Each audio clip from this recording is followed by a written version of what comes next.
Goddamn, guys.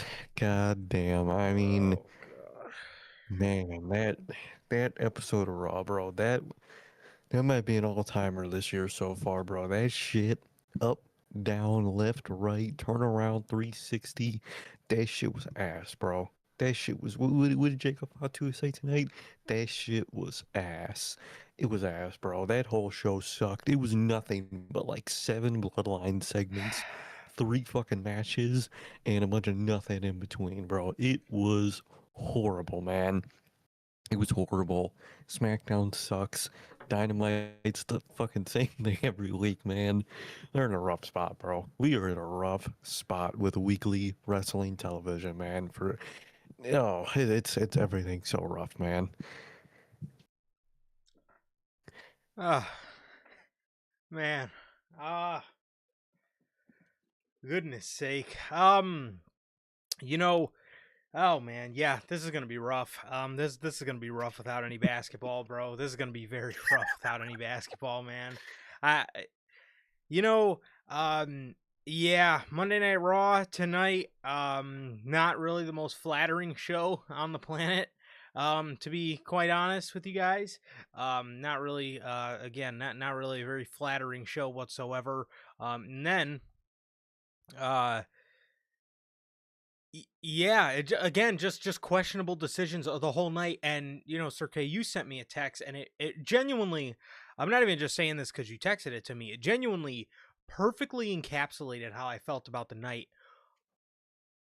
What did anything tonight fucking matter for like anything going forward? I mean, minus like maybe Nothing. King of the Ring advancements. Other than that, I'm like watching half the show. I'm like, what does this do? Like, what does this do? Dude. Dude, I'm sitting there and watching. I'm like, bro, there hasn't been a single mention of Sol Ruka. There hasn't been a single mention of Penta on the show tonight. Up until they did the little graphic for next week, no mention for weeks of the women's tag titles, bro. Literally the entire night was nothing but Bloodline. And then like 2 separate things in between of that again mean nothing. Even with the Bloodline, they're just that's a whole fucking thing we'll get into when we get to Raw, man. But tonight was fucking rough. That show dragged. Dude, it had to have been like an hour and 20 between 2 of the matches that ended up happening, bro. It had to have been. That shit was insane. It got to a point where I was like, dude, what is the crowd sitting and watching right now? Have they just been watching the Tron for like 40 minutes straight? That is insane. That is in fucking Yeah. insane, bro. My God, that show sucked. Yeah, again, not the most flattering show by any means necessary, man. But how's everybody doing?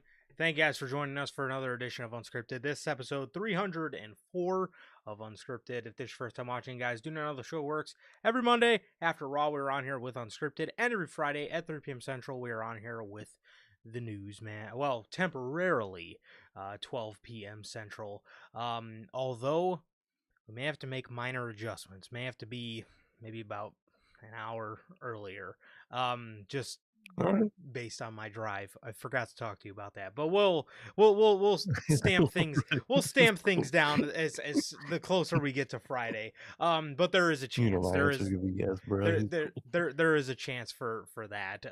Just because your boy's got on Fridays, your boy's got a pretty long drive. Your boy's got a pretty long drive, and sometimes the drive to the city can be very fucking unforgiving. Um, with the Especially amount because I of think there's gonna be another big storm on Wednesday too, so bro, there might be traffic lights out again for you on Friday. So I, brother. I wouldn't doubt it, dude. I wouldn't doubt it. That's just fucking music to my ears. It's fucked, bro. It's so You gotta fucked. start telling What's me this going kind of on? shit on like Tuesday, bro. You can't tell me this after Raw, bro. Oh my god, dude. Yeah, I think we're gonna get another one on Wednesday. I don't know how bad it's gonna be, but that's what I heard is that we're getting another one of those fucking high wind, damn near tornado winds again. So that's just great. It's Wonderful. just fun. Wonderful. Well, nonetheless, if you guys did miss this past the Friday news that took place on Sunday. If you guys missed yesterday's edition of the news, it's available for you guys on all platforms. That is available for you guys as we speak on Spotify, Apple Podcasts, and if you want to stay first, join us right here live every single Friday normally for the news, man. So yes, also if you guys have not got a chance to pick up some of the official, that's the W ad, if you guys have not got a chance to pick up any of the official NHP merchandise, you guys can now find this live on the merch shop. That is bonfire.com. Link is at the top of the description of this very video, where you can find these slept on since 2020, as well as all the other OG designs live on there as we speak, man. Again, that is bonfire.com. Link is at the top of the description of this very video, man. Also, if you guys have not got a chance to get to know your boys here at NHP, I am Johnny, one half of the host of this very show. And as for the other half, we got my man Sir K here. Sir K, go ahead and let the people know what it is you are smiling about today. Oh man, with the episode of Raw we got today, nothing. I don't think there's anything in the business of professional wrestling right now. Maybe besides, well, Osprey and the Death Riders, and what was at least before Raw was Chad Gable. There's nothing to smile about anymore, man. The day was good. Day was good. Good normal Monday. Normal Monday things, man. And 7 o'clock roll around, man, and the day fell instantly, man. But other than that, I'm doing good overall, man. Overall, I'm doing good, man. Just bracing for Wednesday, just in case it's another bad one, man. And just really waiting for next weekend, man. We got Night of Champions, we got Forbidden Door. And Forbidden Door, it's looking good. The card's looking good. Obviously, it's a Forbidden Door, and so far it seemingly is one match on Night of Champions that I am actually looking forward to. That I think might be really good, man. So it's probably gonna be a fun weekend, man. I'm sure it will be. Other than that, man, just been chilling out, man. Just been chilling out like Toronto always asks. How's life? How's the family? Life's good. Family's good. How is everybody doing in the live chat? How's it doing? Watching the replay. What about you, bro? How are you doing? I'm doing pretty good. I'm doing pretty good, man. Just chilling, trying to figure out where life takes me after the NBA season. But other than that, Take you right to Raw. yeah, other than that, I'm doing good. Other than that, I'm doing good. Honestly, just chilling, bro. Just chilling. Nothing too much. Nothing too much. So, yeah, that's pretty much. Honestly, that's pretty much about it. Pretty much about it, man. Yeah, started last night playing some NBA 2K15, so that was also fun. Hey, That was also nice. fun, but One of the good things are happening. Oh, they released the Batman logo, the official Batman 2 logo. did they? It's very similar to the first one. It's still red. Still looks fire though. And a lot of people think it might change at the end of whatever that first trailer will drop. I wouldn't be shocked with that. But literally, I got fucking Matt Reeves' Twitter on notifications, so anytime that man posts his post, I can see it. He did give a post today, which is very cryptic, and it points to the villain, man. I can't say nothing. Can't say nothing. You haven't watched Penguin yet, but 8:12 a.m. This post. yeah, yes, that post. That means something for the Batman Part 2, from what I'm hearing from, people in the comments and whatnot. And Shit. I'm pumped, dude. I'm fucking pumped for that goddamn movie, man. Yeah, I do see That's the all. That's what I'm looking for. I do see the red logo. I did see the photo of the scene where they're in like a, what was it, like a morgue. They're looking at like a dead body. Yeah, Um, should I'm look looking pretty at. tough. Should look pretty tough, man. I'm Ooh, excited. I'm excited to I see can't where. wait. Yeah, I'm very excited to see where this all goes, bro. But yeah, man. Yeah, waiting for the NBA offseason to start. Actually, the NBA offseason did start, as a matter of fact, today. Oh shit! The Chicago They start Bulls, instant. they did. Yeah, they did. Honestly, bro, really, as Oh, soon as like sometimes like I remember last year it was like the day of Game 7 of the NBA Finals, teams started like making trades and shit for the next season. So, um Usually they start pretty quick. The Chicago Bulls signed Portland Trailblazer interim head coach Tiago Splitter as the head coach. Man, listen, I'll tell you what. Hopefully he's fucking better than Billy Donovan. Okay, wasn't really a big fan of Billy Donovan. And I'm not. I'm not gonna say he's a bad coach, or anything like that. I think like I think he did good with the teams that he did have, like back in the Alex Caruso, DeMar DeRozan, Zach LaVine era of the Bulls, the Lonzo Ball era of the Bulls. That team could have been really good had Lonzo stayed healthy. I think that team could have actually been really good. And I think Billy Donovan did a great job with them. But the one thing I couldn't stand about him was the front office loved him and he hadn't done anything. And they loved him as if Mm. like he fucking brought us to a conference finals or something. Like Mm. this guy, he's not a winner. This guy isn't a fucking. At least with the Bulls, he wasn't. He's a pretender. He's a fucking pretender coach. I don't understand. Oh, I didn't understand. And again, I'm not gonna say he's a bad coach, but like the stories we would hear about him, they're like, oh, the Bulls love him and they want him to be a cornerstone and they want and I do believe sometimes coaches do get blame for players underperforming. I do believe that again, but in his case, man, like you could have easily let him go and got a way better coach to me. I thought I was never a big Billy Donovan guy. Again, they gassed him up like he fucking like he was carrying us through a fucking dynasty or something. Like no, he mm. carried us to be a fucking first round exit every year. Like what exactly is Oh. the overwhelming love for Billy Donovan? I didn't fucking get it, but nonetheless, I think he finally got tired of I think I think the straw that broke the camel's back was when the Bulls traded away everybody and they, for the first time, damn near ever, uh, kind of really wanted to go in the direction of like a rebuild. Half the time, we're just fine with being a fucking first round exit or a play-in team every year.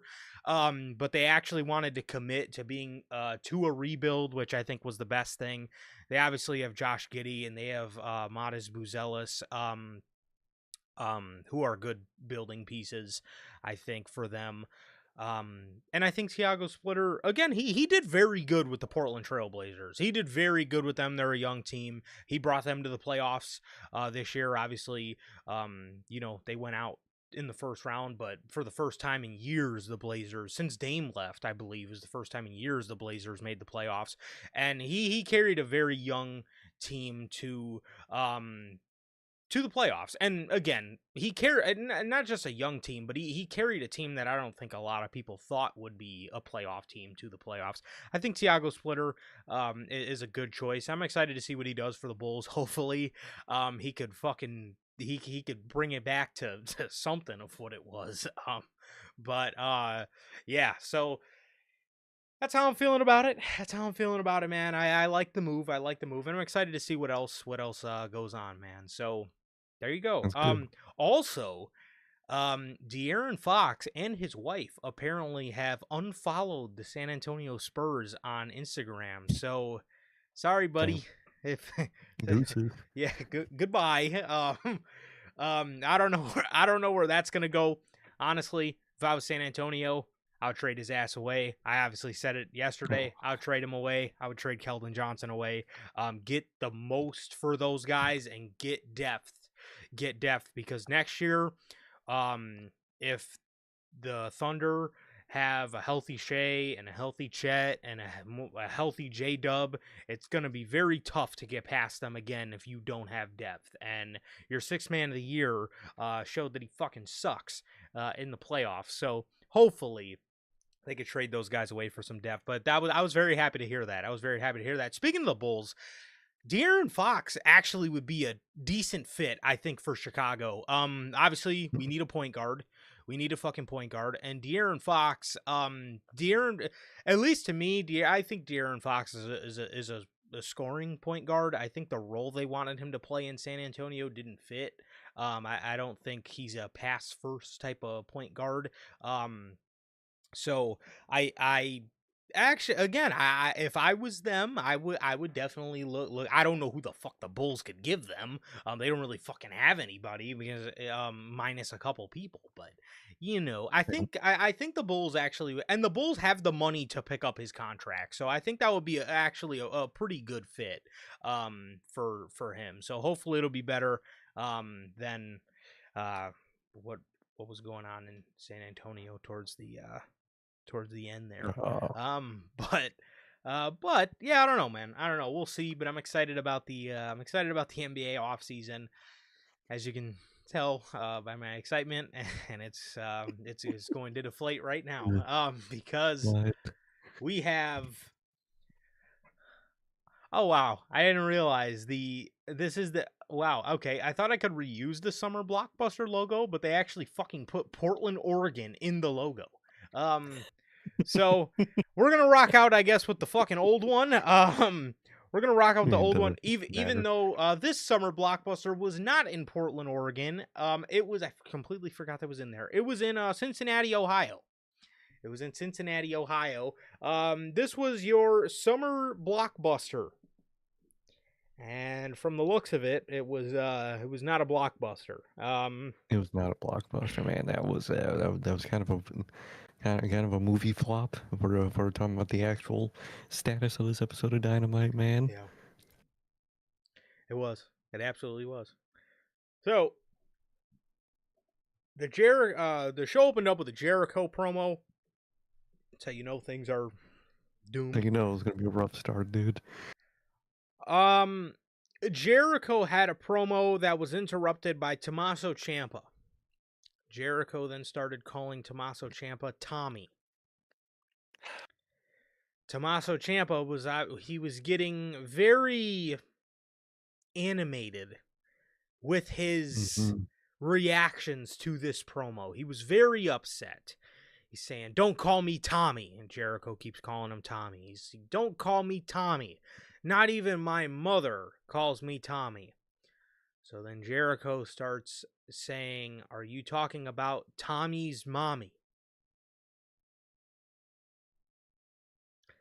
He then starts making fun of Tommaso Ciampa because he's bald.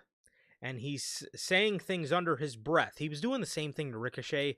He's like, "So, man, bald.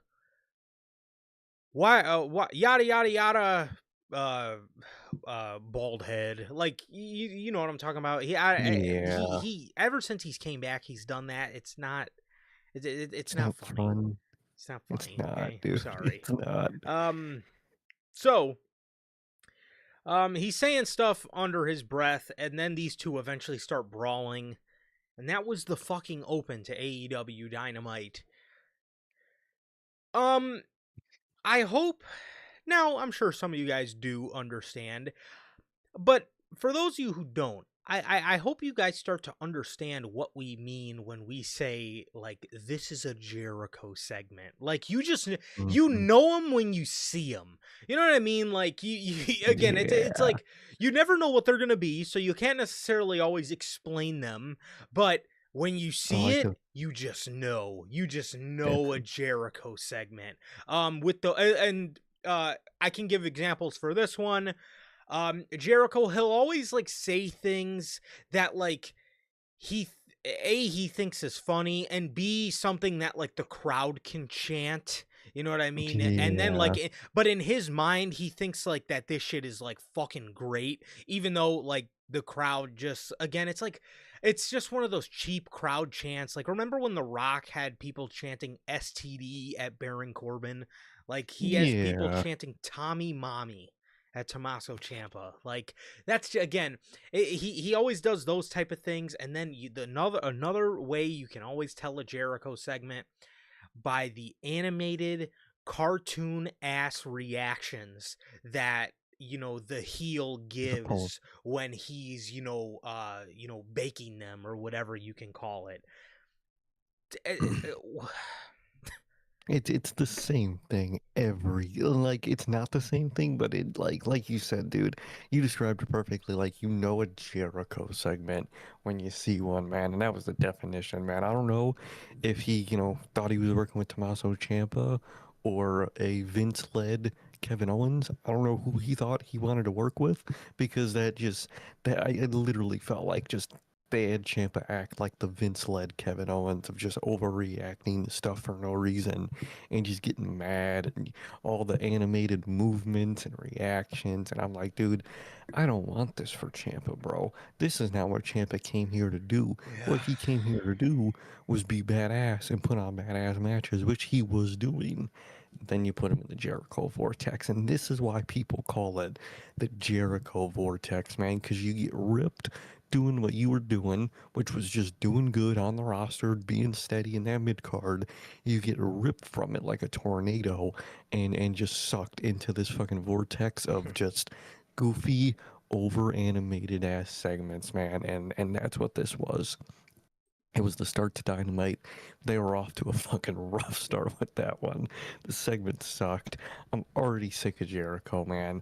Like he really should just keep it in the back, bro. He does not need to come out there. He does not need to be on screen anymore.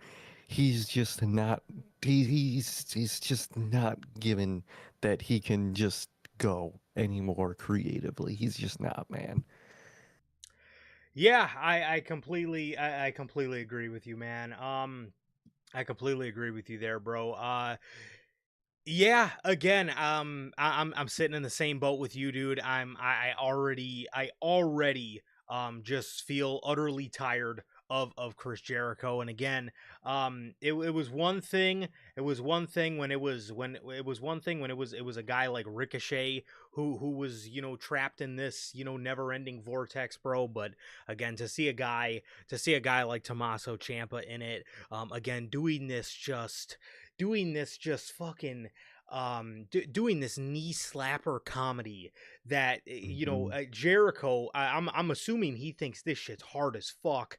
It's not. It's really not. It's again, this does nothing for Tommaso Ciampa, and this is why, and this is what I always talk about with Chris Jericho.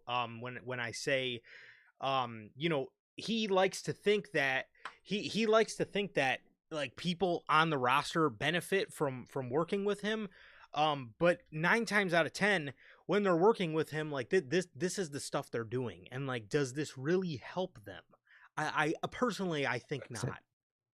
No, it really doesn't, man. When Jericho's serious, when we mixed with a little bit of comedy, that's when it's good, man. But at this point, Jericho is just in the creative mind of just let's just have these comedic ass segments all the time, and it just doesn't work anymore, man. It just doesn't work. No, no, it really doesn't, man. It really doesn't. And again, to see a guy like Tommaso Ciampa doing all this stuff again, it does remind. It's funny you say that. He must really miss Kevin Owens because it did definitely remind me of how Owens used to react to Ezekiel.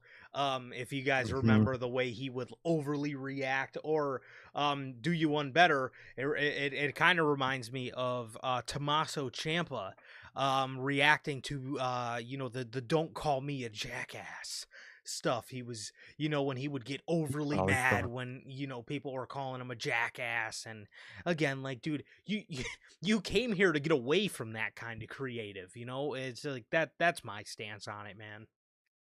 No, that is, man. And now that you say it, he probably was watching that shit and thought that shit was comedy gold, man. He probably thought that he probably loved like those shirts they were wearing where it was like, "Don't call my husband's best friend a jackass," and "Don't call my best friend a jackass." Yep. Oh, I'm sure Jericho actually loved that shit. For as much as they dislike each other, Triple H and Jericho creatively might get along just well at this point. I actually like, dude, the amount of They're so similar. Jericho's probably already thinking about shirts that say "Don't call me Tommy."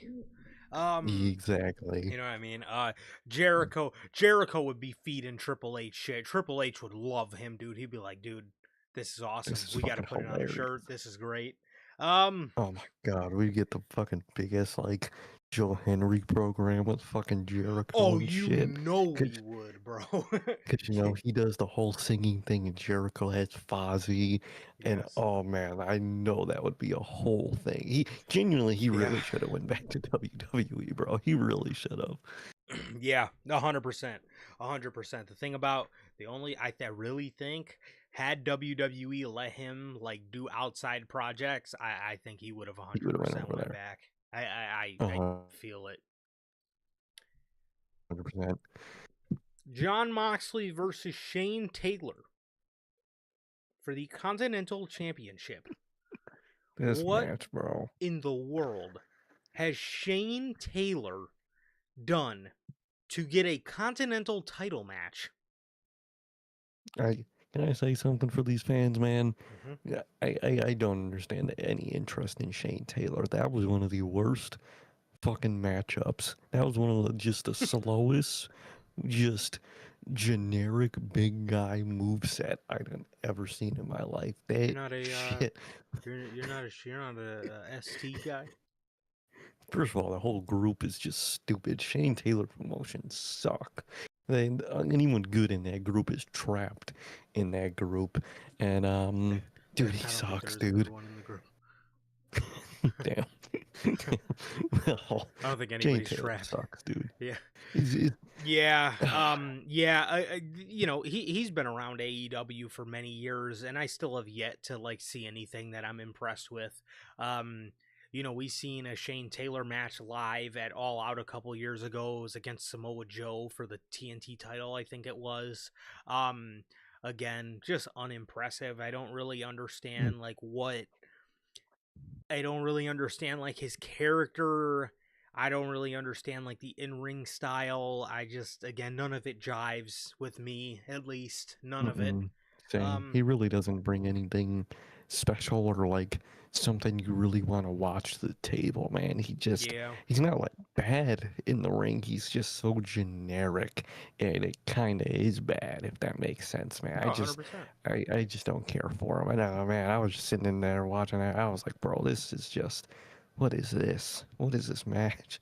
Yeah, and then to make this even worse, bro, afterwards Shane Taylor Promotions come out and fucking leave the Death Riders laying.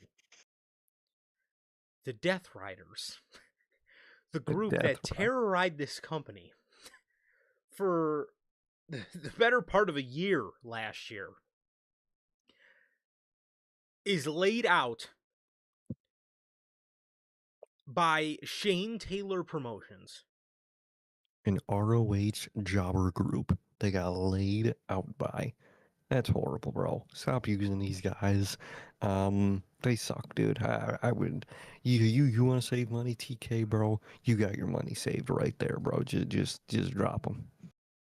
Yeah, and my whole thing was here. I was waiting for Osprey to make the save because the Death Riders Yeah, have been saving Will Osprey's ass against the Ops or whoever it may be. And no Osprey. They dead ass just got laid out by fucking Shane Taylor Promotions. Marina Shafir got laid out by the two girls they have in the their or one chick. the one girl they have in their group. Like Yeah, like, didn't she come from NXT or something? Didn't she like leave NXT and join this group or something? it's a good question. It's a very good I question. think she did. I I think genuinely she did. the only people I know are Shane Taylor, obviously. um Unfortunately, Sean Dean, I think, is in the group. yeah, And but he then is. Carly Bravo. Lee Bravo. I thought his name was Charlie Bravo. Excalibur was calling him Carly Bravo.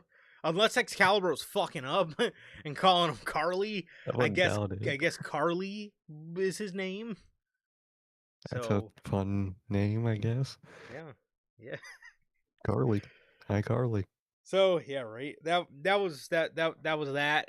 Again, I was just utterly confused at the end of the segment. I was genuinely just looking at my TV like, did the Death Riders really just get laid out by Shane Taylor Promotions? Like, man, that shit. How I was so like, what is this? Who is this for? What Shane Taylor fans are in the crowd popping for this? You know what I mean? I don't know if any of those exist. I mean, maybe. I'm sure we could find them in like Maybe. the depths of fucking MySpace or something. But yeah, I don't know. But look, man. Um, we have Andrade arguing with Don Callis. Andrade is getting a little Mm. impatient about this title shot that Don Callis keeps promising him. Because Andrade's starting to see, again, new members get added to the family that are getting more of a priority than him. Mm. Kevin Knight, he tells Don, he presses Don Callis about, not getting him his title shot, and he says, you're always with this guy, and he's just a new guy. So Andrade walks off, and Kevin Knight is doing a promo with Don Callis in the backstage interview. He continues to say "jet" a lot. I really think they're doing the heel thing where they realize that like fans got a little irritated with how much he says the jet, so they're just gonna just gonna have it's an AEW pod only. Only, man. They're just gonna Only. it's not like we got SmackDown and Raw logos queued up right after we get done with Dynamite, but I digress. Nah, that good, man. So he he's talking about oh, that's what I was saying. Yes, he continues to say jet a lot, and I think they're gonna go the heel route, which is what I said I was scared of with Don, or sorry, with Kevin Knight saying the jet a lot because he knows people hate it, and he's just gonna do it because it's a heel thing. Again, I don't think that's really good in the promo development department. I don't think you're really gonna hone your skills leaning on the same annoying habits, but okay. He talks about the sign-on bonus that Don Callis gave him. Like, This has never been what are we brought up doing? before, by the way. We've never Never. heard of anybody. All we fucking heard about this fucking shit faction is that if you sign with Don Callis, he takes like fucking 90% of your earnings or whatever the fuck it was. It's like Like, now there's a sign-on bonus. so, like, what is this? What is Don Callis? You know what I mean? Like, first of all, where does this money come from? Well, Does he I'm work sure for I get, fucking Fidelity Investments? I mean, what? yeah, Who is or he? like, so I guess, like, in a way, like, dude, he is dead ass like a scammer, because his whole thing is he gets people on with these sign up bonuses, and when they sign up, most of their wages go to him, and he got so much of their wages he could do these sign on bonuses. Kevin Knight fell for a pyramid scheme, bro. I'm supposed to believe this guy is a heel, and he's just a moron that fell for a pyramid scheme? That shit don't make sense. That shit don't make sense. Dude, they said sign on bonus, and I was like, all right, bro, just add more slop onto the Don Callis family, I guess, bro. Shit don't make sense. Yeah, I didn't understand that at all. Again, all these years we've never heard about any like sign-on bonus. That was the only bit of thing we've heard about the Don Callis family is, he takes 90% of their earnings, and then like he'll get money from like people like MJF to like send his guys to do shit, and I'm sure they get like a cut of it. Like, what is he, Lester from GTA? Like, who is this dude, bro? I Who don't is this I man? I don't again, is he like a Bitcoin scammer? Like, what is going on here, bro? I don't understand. I Yeah. don't understand the point of this, but they make sign-on bonuses apparently. Well, like that was the thing. At least when like he was with Kenny, he had the thing where he was up in TNA at the time. He was like a big backstage guy over there, so he had pull for them. And then they kind of treat him as a Paul Heyman, where he has pull, managerial pull, with his negotiation skills to like do shit and get shit. Mm-hmm. Like, all right, that's believable. This version of Don Callis is none of those things. He's dead ass just a pyramid scheme. It makes no fucking sense, bro. It dead ass makes no sense. Way to make your fucking big new heel look like fucking an idiot for falling for a fucking pyramid scheme, and he's just gonna lean on the jet, man. So that's just great way to learn and develop on the mic is just doubling down on what people didn't like. That's just genius, man. Very, very, very genius. Very genius activity there by very genius activity there by Mr. Mr. Don Callis, man, just scamming everybody on the roster. But he's being Lester. We got dominate athleticism sports in the chat. The How you messages doing, are man? retracted. How you doing, man? The messages are retracted. But he said that he was happy about LA Knight and getting laid out again by Jacob Fatu. I'll tell you this, man. You're gonna be very happy the next couple weeks because I genuinely think that's all he's gonna be doing. You're gonna be a happy guy. Yep, that's all.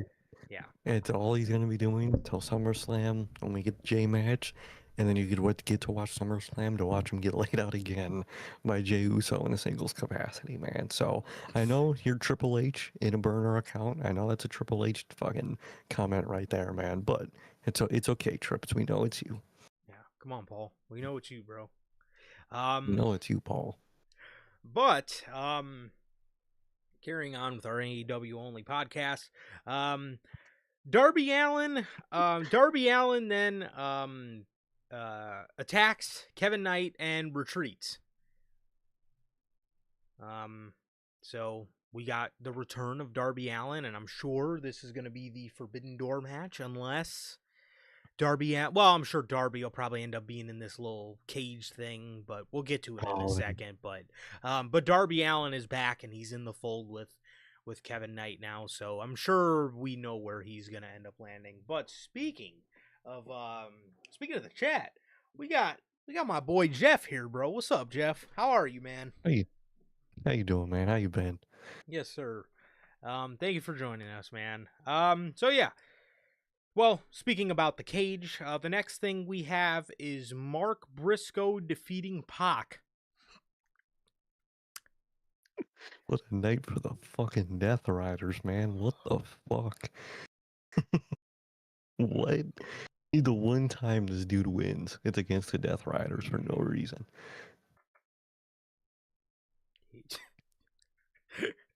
Hey, Oh man, what are you doing, Tony? I don't know, bro. Jeff says he's been in party mode. Our Hurricanes have won the cup. Are you a Carolina guy? Good, congratulations, bro. Good for you, man. Do you That's live dope. do you live in Carolina, or are you just a Carolina Hurricanes fan? But congrats, nonetheless. Congrats. I Hell did yeah. not, I did not know that, if that is true. But let's see. Yes, afterwards, Mark Briscoe challenges MJF again. MJF comes out and denies Mark Briscoe again. Mark Briscoe then tells MJF he talked to Tony Khan for a 6-on-6 steel cage match at Forbidden Door. MJF is freaking out. MJF is freaking out, man, and he is obviously very upset. He doesn't want to do this. Now, if you guys are wondering, what the hell's a 6-on-6 steel cage match? How's that going to work? Steel cage isn't big enough. Well, I thought the same thing last year, but it ends up being a steel cage around the outside of the ring, not the inside of the ring. If it was on the inside of the ring, then God bless. I don't know how you'd be able to fit everybody. But that'll be insane, dude. That'll be the biggest clusterfuck. Oh my God! It wasn't just around the ring, but again, they did make it work last week, and I like the concept. Last year, my bad. They did make the concept work last year. It was cool, and I liked it a lot, man. And I always like AEW, cage related matches, man. So yeah, I'm down for this one. 100%, man. 100%. I like how they've kind of made this a Forbidden Door staple. It adds something to a Forbidden Door show that largely doesn't really have anything exciting on it half the time. And it does add, something to make you ooh and ah just a little bit more than they normally do. But yeah, man. So that is the main event to Forbidden Door. I'm not gonna lie, dude. I almost passed out when Mark Briscoe said, "I talked to Tony Khan," and he needs a main event for Forbidden Door. I almost passed out. I was like, oh my fucking God.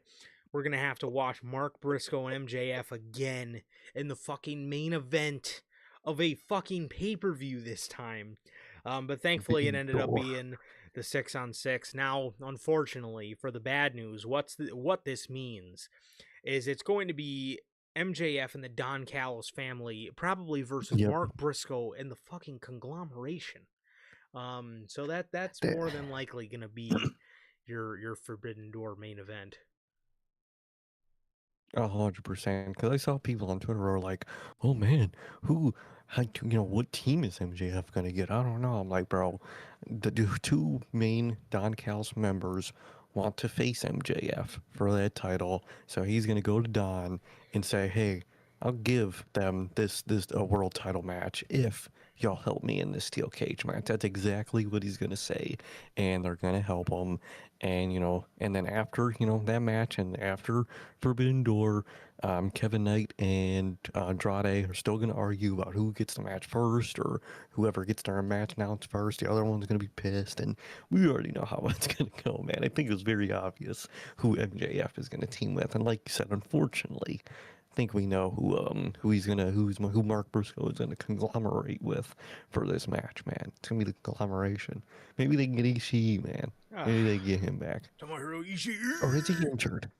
No, Is he he's still not. injured? Didn't he No, get injured? no, he was. He was literally. He was just on Dynamite, and how I know this, he jumped in the ring and hit somebody. I can't remember. He hit somebody with a clothesline, and Excalibur did the classic Excalibur. He goes Tomohiro Ishii, and he just fucking screamed his last name.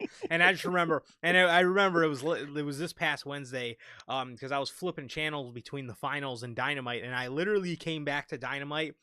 And it was like I was watching for maybe a minute or two, and Ishii jumped in the ring, and I just started dying laughing because I just heard Excalibur Like, doing bro, Excalibur things. But hilarious nonetheless. But truly. now, if AEW, went about this the right way, Mark Briscoe can get a collection of people. He can get like a Darby Allin or like a Speedball or Mhm. Takeshita or like people that actually have beef with some of these Don Callis guys. But what they're gonna end up doing probably It's more than just the conglomerate. likely is maybe Darby and conglomeration members.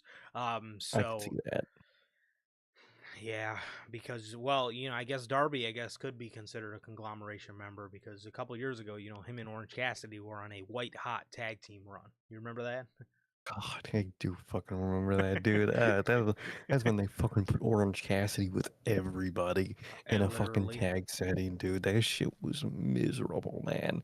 Oh man, that was a rough time. Um, but yeah, that's exactly what they're gonna do. Like you said, if they were smart, they would get a bunch of different people,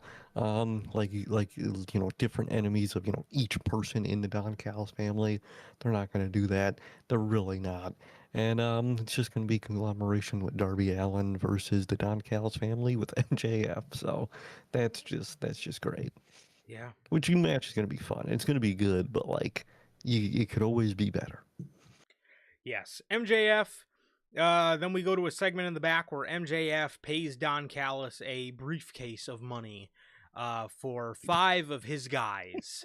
And then there, yet again, at the end of this, is tension between Andrade and Don Callis because Andrade wants his title match, man. So MJF said he was going to decide who he picks next week because immediately all the guys started going up to MJF saying, well, I'll be on your team, and if we win, then I get my title match. And MJF said he was going to choose next week who's on the team and who's not. So, again, MJF has the possibility to put together a pretty dope team too with guys out of the Don Callis family. Again, that really isn't a shock whatsoever. Yeah, Who he's going to choose? It would be really cool if Wardlow was still around because MJF could force Wardlow to be on his team, which that'd be a really cool dynamic. which would be pretty sick. I'm assuming he's not gonna get all the demons in the match only because they're gonna need people for like the rest of the Forbidden Door show. So I doubt that they put I doubt that they put, you know, like Fletcher and Okada and Knight all in there. I'm sure they'll put a couple of them, but I'm sure we're gonna get like a fucking Mark Davis and a Brian Cage in there, guys like the Oh yeah. Jake Doyle, you know, those guys. I'm sure we'll get a couple of those guys in there too, but hopefully they. I'm more excited for MJF's team, and that's just so sad to say because it's gonna be all Don Callis family guys. And the only reason I 100%. say that again is just because Mark Briscoe's team is just gonna end up being a bunch of fucking conglomeration dorks. What? Come on, man. They're not dorks. They're losers. It's a difference, man. Um, I think, Jeff says something, very true in the comments, man. Did he pay him with human monies? Oh my fucking Did god, MJF? bro! This Or was fucking guy, was it human monies? human Ugh, monies. man. Oh, I will God. pay Oh, Danhausen man, I human hate it. monies to get the fuck off my television and stay the fuck out of basketball, bro. Please. Dude, they had a whole fucking vignette. Oh man, that shit was horrible, dude. But yeah, that's exactly how that steel cage is gonna shape up, which is gonna be good. But like I said, it could always be better, especially for the babyface side. Yes. Oh, bro, the New York streets the other night, Friday, what was that? No, not Friday. Was it wait, what day is it? Saturday night, right? Yeah, Saturday night. They Yes. were going nuts, bro. They were out there, bro. They were out there singing fucking Empire State of Mind. They like literally in unison, like a block's worth of people. I seen some people were recording it from their high rises high up, Hmm. and you can hear them all the way, like literally you could hear the city singing Empire State of Mind by Jay-Z, bro. It was a dope scene. They were tearing apart buses. They were fucking up cop cars. It was insane, bro. It was You were wild, absolutely bro. insane. I'm excited to see what their parade looks like, bro. Dude, So that parade is gonna they gotta have the National Guard at that parade, man. They gotta have some crazy shit at that parade, bro, because that shit's gonna be insane. bro, absolutely fucking nuts, bro. Absolutely nuts. I gotta say, um, Jalen Brunson, Goat Nick? Question mark. Is he the Goat Nick It might now? be. I mean, first time in 53 years, man. I saw people were saying it, give him a statue outside MSG, bro. Holy shit, bro. Are we gonna see Jalen Brunson? Jalen Brunson used to play for the fucking Mavericks too. That's what pisses me off about this whole thing, dude. He was a Dude, Maverick, bro. I've been a Maverick. You guys know. You guys know the deal. I've been a Mavericks fan since I was a kid, bro. We had it's his Brunson team. and Luca on the same fucking team, and they fumbled it, bro. Absolutely They terrible. fumbled. Absolutely fucking terrible. Horrible. But regardless, he was gonna stay in Dallas too. So was Luca. That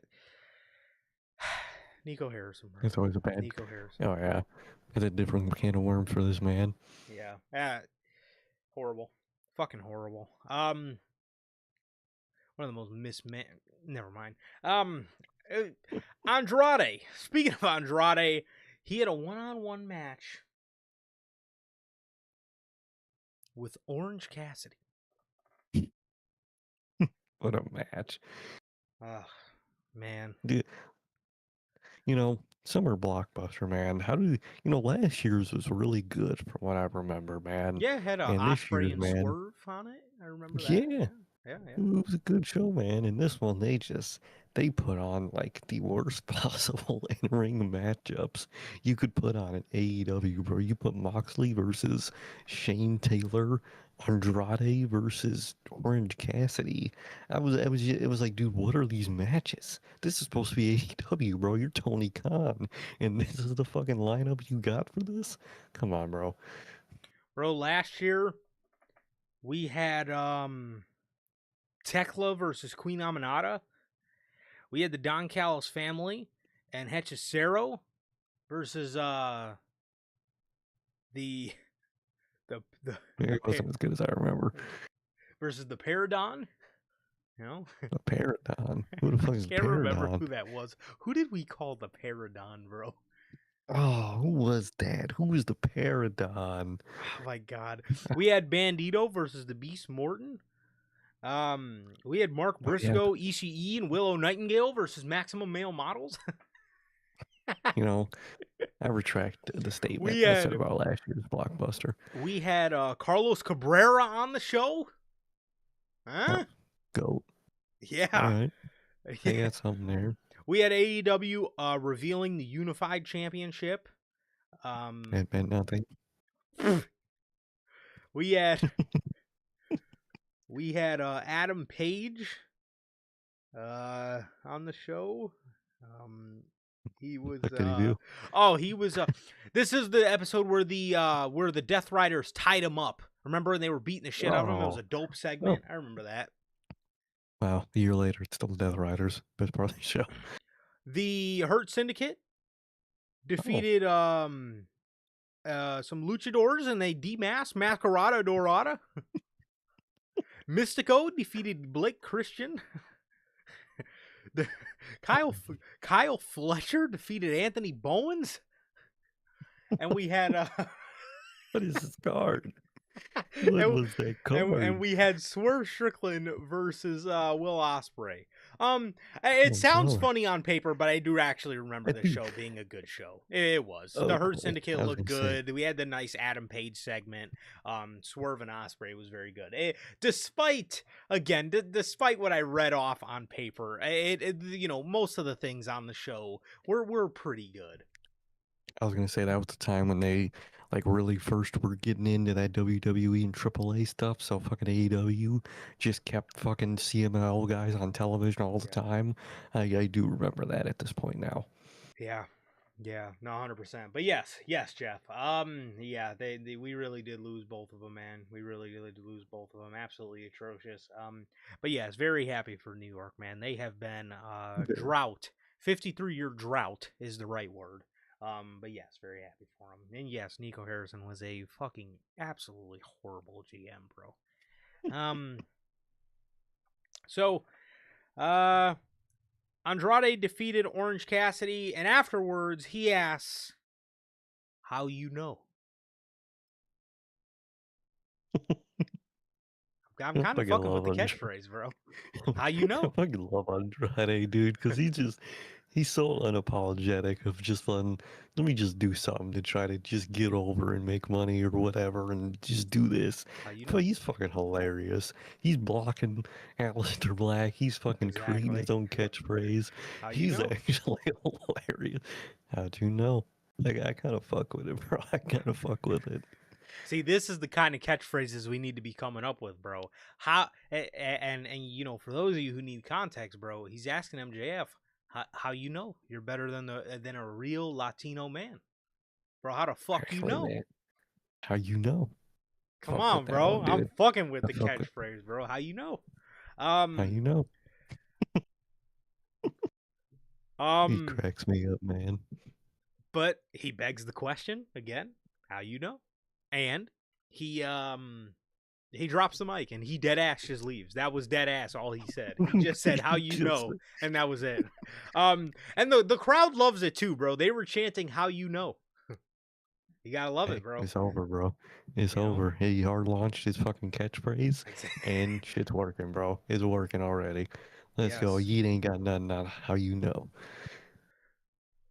Well, sure, Yeet doesn't. But you know what does have something on how you know? Oh, this is a warning shot. Bow. Fucking commentary said it tonight, dude. They didn't say the bow part, thankfully. Yeah. But man, I was like, all right, bro, just please stop with this catchphrase. Yeah. Warning shot, bow. We get a Will Ospreay promo in the back. And I'm thinking to myself the whole time, where the fuck were you when the Death Riders were getting laid out by Shane Taylor Promotions? Now you're just in the back in the corridors, just chilling. Just chilling. He started to give a promo, and Alex Windsor came up crying because of her Owen Hart loss, and she and Will Ospreay shoved the camera out of his face, bro. I get it, man. His woman was crying, bro. What else can he do? You know, what is he gonna What do? else can Shoo you her do? away? Is he gonna shoo her away? Tell her I gotta finish my fucking promo? You know? Exactly. He's got to be good husband, man. He's got to, push the camera away, I man. actually heard they He's got just to got lock married. in. No, that's dope. Yeah, so I thought I congrats to him. remember they were engaged for like ever. I think so. Congrats to them, and congrats to the couple, man. And maybe this is gonna her loss is gonna fuel him in his journey to the Owen, and I'm sure it's gonna be something like that, man. So I fucking hope so, because her loss ain't fucking curing anything in her career. Speaking of the Owen, oh, um, we have Maya World, who is stepping in for Seri against Sky Blue. Seri was not cleared to compete. damn it. So Seri ended up beating Sky Blue, or I'm sorry, Maya World ended up beating Sky Blue with a roll up, which, let's pause. Listen, I'm all for like an upset in the tournament. I am. But I just have to ask, like, are you ever going to do anything with Sky Blue? Like, she's actually one of your really good young pieces. And like a first round loss, I think is like more appropriate if you like hand it to a vet. You know what I mean? Like, Mhm. you know what I mean? Like, you give like a vet, like, oh my God, who would have thought like such and such would be out in the first round? Like, oh my God, they're a vet. They're supposed to, know what the pressure of being in this kind of tournament feels like, and then they get That's okay. upsetted in the no, in the first No, round. You know what I mean? sorry. So it's so again, man, I'm all for upsets, and I am all for bigger names losing. But the question I ask is unrelated to the Owen. It really is, because again, it's a tournament loss. It's fine. I'm always an advocate for like put big names in tournaments and have them lose. The point of a tournament is there can only be one winner, and there's thousands of teams that there's thousands of teams that people, or in this case thousands of superstars that people, yes, would have liked to see win the tournament, but not everybody can win it. That's kind of the fucking point of a tournament. So anyways, you know, you are you ever gonna do anything with Sky Blue, bro? I mean, are you ever gonna again just do something with her? Let her, because again, it seems like you tried something with Julia Hart and then you completely abandoned that. I just wonder, is Sky Blue ever gonna get that same kind of love, man? Because I think she's very talented, and it just sucks that it just sucks to see a young talent misused, especially to the level that she is. 100%, man. 100%. She, Tony Khan, at least right now, kind of does have that problem with the women's division where it's like the same few people in their world title scene, and women you really want to see make that leap up. Sky Blue, Julia Hart, a lot of those women like that. Obviously, she was TNT champ or TBS champ, but like Willow are all on that lines, man, where it's like, I want to see them in that world title scene, in that women's world title scene right now. That's what I want, man. And I don't know how close that might be if it is even in the distance at all, man. I would hope it is, but I don't even know with Tony Khan, man. I really don't. Yeah, knowing Tony, it'll like she'll start like pushing her crazy next week, and nobody will ever have fucking seen it coming. Either that, or he's gonna Yeah. take another 5 years, knowing Tony Khan. We then get a video package where Zack Sabre calls out Kenny Omega for Forbidden Door, and it got confirmed immediately afterwards. Tony Khan's on it with these graphics, bro. His graphics team is them motherfuckers work, man. If you're on the AEW graphics team, Oh my you god, work. You gotta work. work all the time. Yes. Uh, so yes, you have Zack Sabre again calling out Kenny Omega here, and it does get confirmed for Forbidden Door. They're calling Zack Sabre Mr. Forbidden Door. And I'm fine with that. fine with that. I I'm feel cool like with that. I think it works. normally he gets put in a pretty big marquee match at the show every year, so I think it's appropriate. I think And it then is. I like them. Hmm. yes, we got the main event of the show: Swerve Strickland versus Brody King in the semifinals to the Owen, and your winner here is none other than Swerve Strickland. What? Yeah, Swerve Dude, I Strickland. thought Brody had it. Oh man, no, he I doesn't. thought He he definitely. had it, man. That's one thing apparently Brody doesn't have is it. Because he he can't fucking win anything, man. Can never win anything, bro.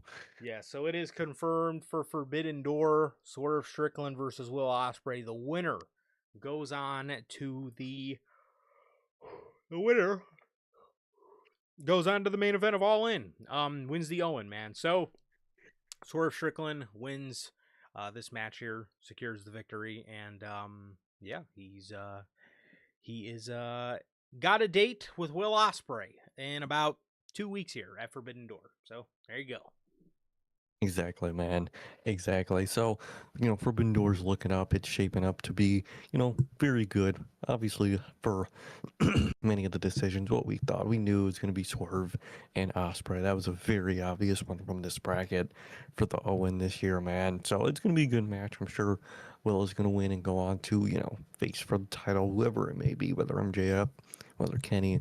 We'll see how, redemption, comes and goes. We'll see how all that works. But Forbidden Door's looking good, man. Zack Sabre Jr., Kenny, so that's going to be a good match, man. And it's going to be, like Jeff says, a good final for the Owen, man. So Forbidden Door is looking good, man. It's got the cage match. It's got good stuff brewing up, man. Yes. Yes, they are putting yes, they are putting together again, they are putting together a pretty solid card. At least last year it ended up being a sleeper card, man. It ended up being a card that I was like, oh, Forbidden Door. We actually were gonna not do the Forbidden Door because 2 years ago in 2024 the show was fucking terrible, and we were It was like, oh, horrible. if this is going to be the state of Forbidden Door, then, maybe this isn't going to be a show we're going to review. If this is what it's going to turn into. And they actually turned out a very fucking good show, man. So we're obviously keeping Forbidden Door on the post-show reviews, man. So, and again, it looks like they're putting together what should end up being a solid card again this year. 100%. So, yeah, that was that for AEW Dynamite. Again, a decent summer blockbuster. Nothing really too much. I like the Andrade stuff. The Andrade promo absolutely killed me. I absolutely just love how the first run in AEW was the run that should have went well, and it ended up going to shit. And everybody was just making a meme of him jumping back and forth to company. I actually really think he's gonna fucking stick it with AEW this time, man. And I think he's I it's just so funny to me how he's become like such like A like soldier. Tony Khan like fucking loves him now. And I don't know, like we could have been on this type of timing with Andrade from the start, and I don't know what fucking changed, but dude, he loves him now, and I'm happy for him, man. I'm happy for him, and there's one thing left to ask: how you know? How you know, bro? How you know?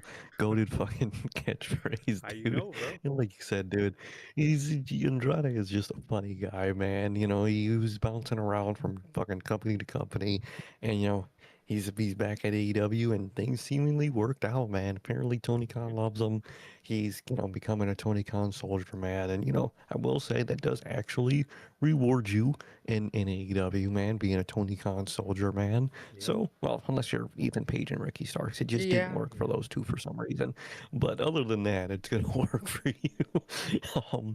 And you know what? How do you know, man? How do you know? How you know? How you know?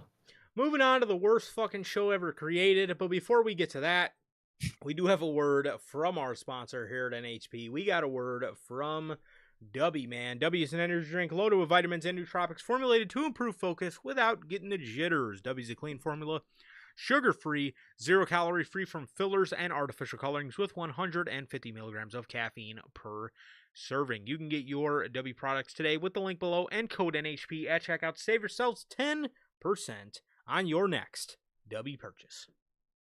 Truly always gotta shout out W. Whether workout, whatever you may need the energy for, man. Whether you're watching Raw, SmackDown, Dynamite, Night of Champions, whatever you need to stay up for, because whatever you're watching ain't doing you any favors, man. If you need that energy, man, if you need that focus, W's got you, man. It'll give you all that. Won't give you the jitters, and it'll taste good all at the same time. Truly always gotta shout out W. Yes, sir. Yes, sir. Shout out as always, and thank you to the great people over at W, the official sponsor of what we do here at NHP.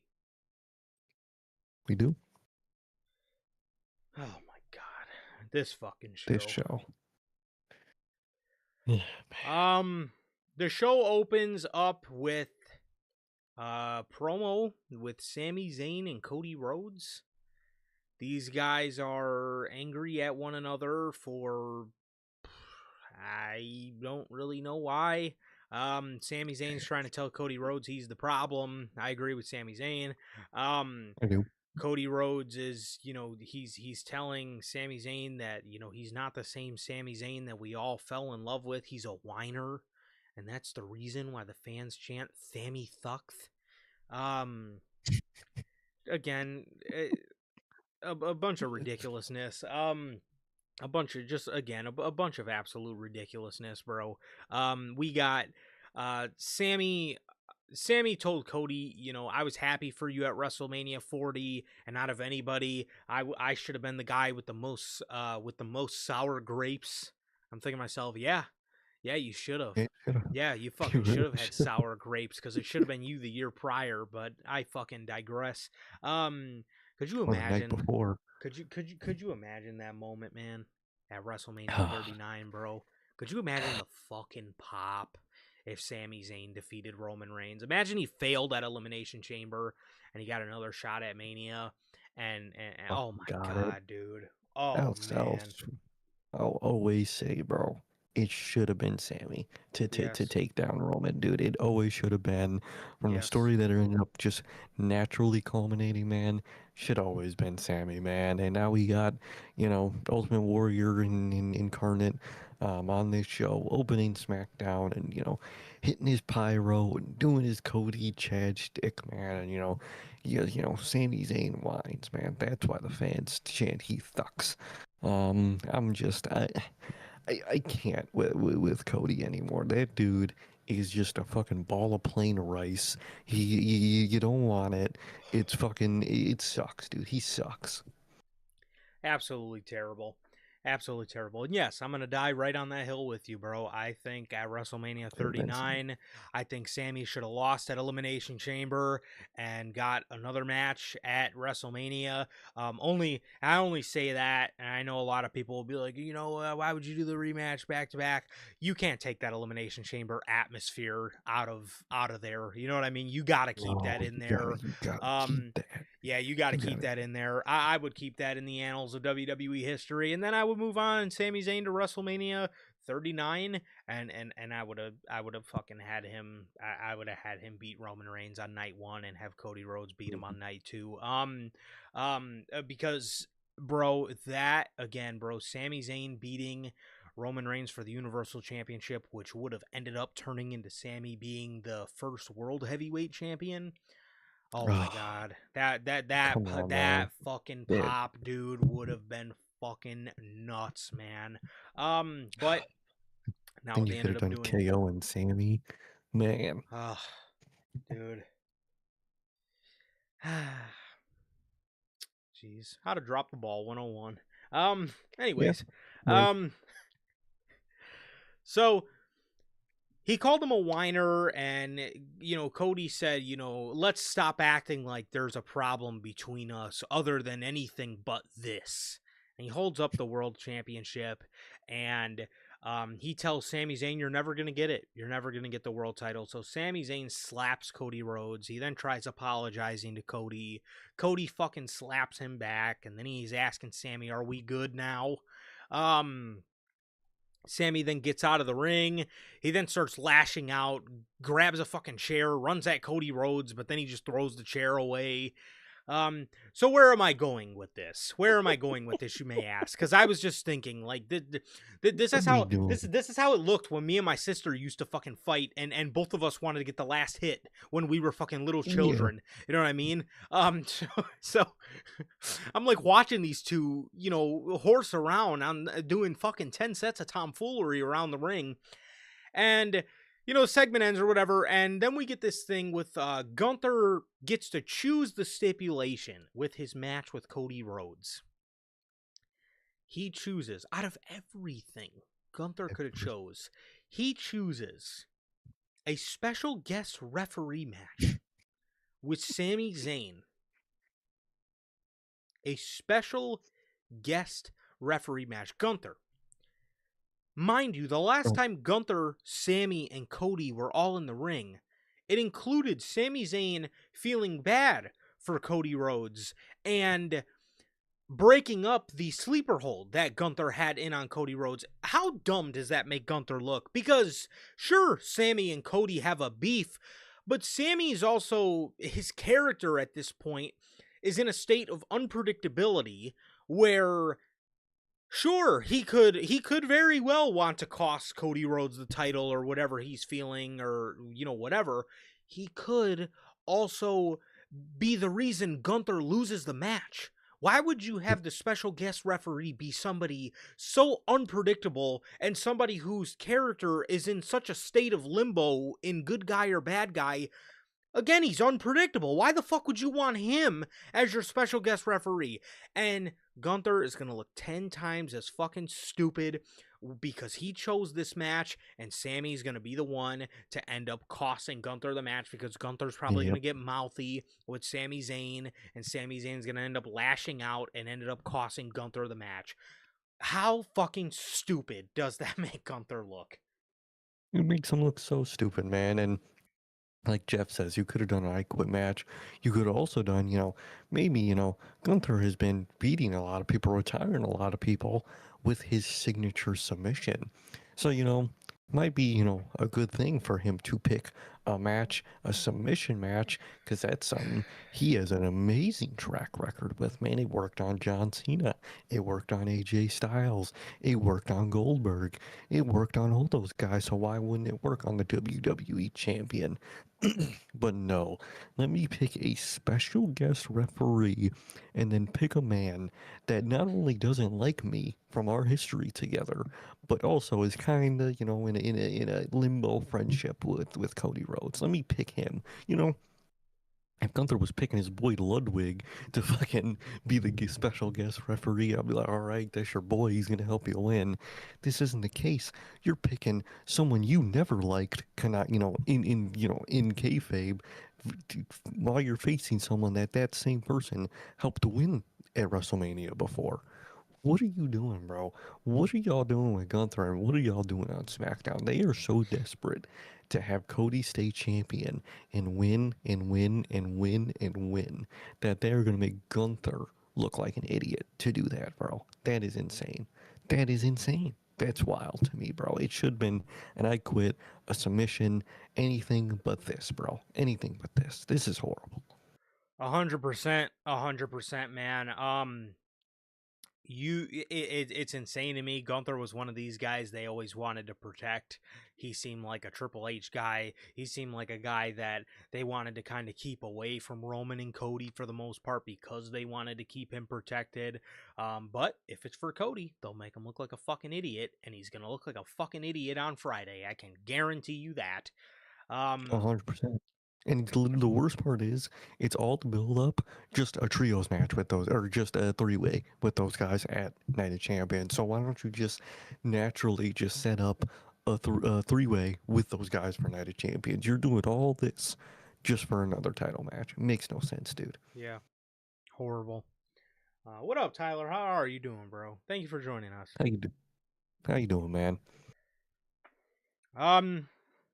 Next, we have Jacob Fatu seeking Solo Sokoa to tell him that Roman says it's time to come home. Solo denies. But, oh, God. Yeah. Is this what we're doing right? Like, are we? And see, here, I tried to give them the benefit of the doubt and say, you know, the whole visual with Solo Sokoa was just a visual. It was nothing. I said that. Those words came out of my mouth. I said, Solo Sokoa being at Clash in Italy was nothing but was nothing but a visual. It was nothing but foreshadowing. You know what I mean? Or not foreshadowing. What did I say? It was symbolism. It was symbolism. I said it was symbolism. I said I literally stood I literally sat here, bro, and said that people were overreacting about Solo Sokoa being at Clash in Italy. I said that, the visual of him looking at Jacob was nothing but symbolism. Like, look at what you did, Jacob. Look at where your actions got you. If you would have just stayed here, then, I wouldn't, treat you how Roman treats you or whatever. It was symbolism. And WWE has went out of their way to make me look like an ass. Bro, are you actually telling me that we're getting the ball rolling on Solo Sokoa coming back to the Bloodline? And why does Roman Yeah. want him back now? Like, is he gonna? Are they gonna try a thing where like Roman is gonna like desperately want to like make it the old days and get everybody he can back in, which like, and it's scary to me because like tonight, and we'll get to it later, man. But like, he's whispering shit to Jacob, and Oh, I thought for a second, okay, maybe he's gonna interfere in the main event, and you could use that to set up the building blocks for Oba, bro. And no. No Fatu in that main event tonight. So that tells me, to me at least, that he's gonna show up on SmackDown again this week to set some bullshit up, bro. What are y'all doing? What on earth are y'all doing? Y'all are thinking about getting Solo to Raw back on the Bloodline, bro. Who is this for? What? This is not the story that we wanted with any of this, bro. Solo has his own group. You can split them up. I wouldn't doubt it. What are y'all doing, bro? That is horrible, and that is just scary, bro. That's just scary. it's very scary. I have a couple theories on what Roman could have whispered to Jacob, and we'll get to I do that too. when the time comes. But I watch this, man, and again, I'm thinking the same thing.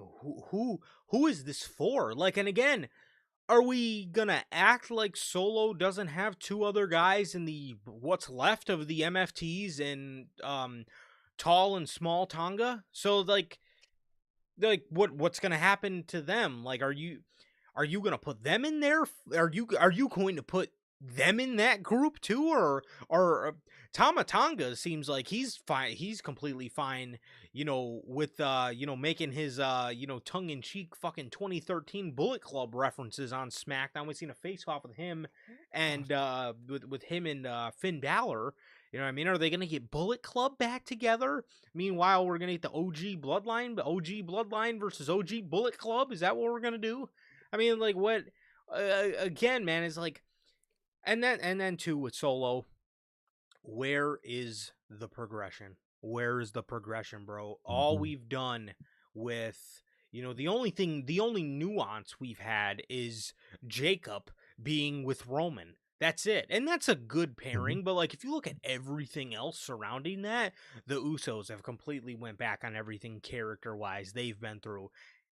Do not tell me you're going to have Solo Sokoa, the guy who was most like front and center on being against Roman and how Roman went about things.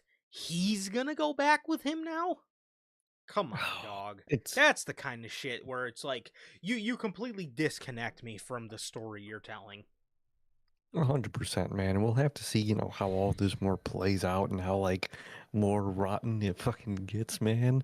But from Friday and tonight's show, man, like, and you summed it up perfectly. At its core, I really do like and want to like the Fatu and Roman pairing. That's such a good pairing, Mhm. but it's everything around them and the direction they're taking it. I'm like, what are y'all doing? Yeah, Y'all can make something great and you're just doing all this, man. And it's just scary, bro. It really is. it is. Charlotte Flair advances in the Queen of the Ring tournament. She beat Jade Cargill, Lyra Valkyria, and Sol Ruka to advance in the tournament. So she will go on and face Liv Morgan in the tournament. So I'm assuming Charlotte beat Rox this week on Raw. So I'm assuming Liv Morgan is going to be going to the final against the other finalist who we got crowned on Raw tonight. But Charlotte advances in the tournament. I mean, I'm fine with it. Again, I don't really see her winning the tournament or anything. I would have No. liked for a name like Sol Ruka or Lyra Valkyria, a younger name, to advance in the tournament, but who am I kidding? They're probably just going to lose to Liv Morgan anyway. Um, Exactly. You know how it goes, man. I like Charlotte, and I actually really like this version of Charlotte a lot. It's my yeah. favorite version of her, but she's just gonna go up, lose to Liv, and you know how it's go because it's gotta be about faction tension, bro. And that's all it is. Yeah. That's all Triple H is, bro, is faction tension because it's gotta be Bloodline or Judgment Day tension. Yes, and then the other tournament match, the King of the Ring tournament. Friday's installment seen Royce Keys versus Finn Balor versus LA Knight versus main event Yeet Man, Warning Shot Bow, Jey Uso. Arena Shaker. Oh yeah, the Arena Shaker.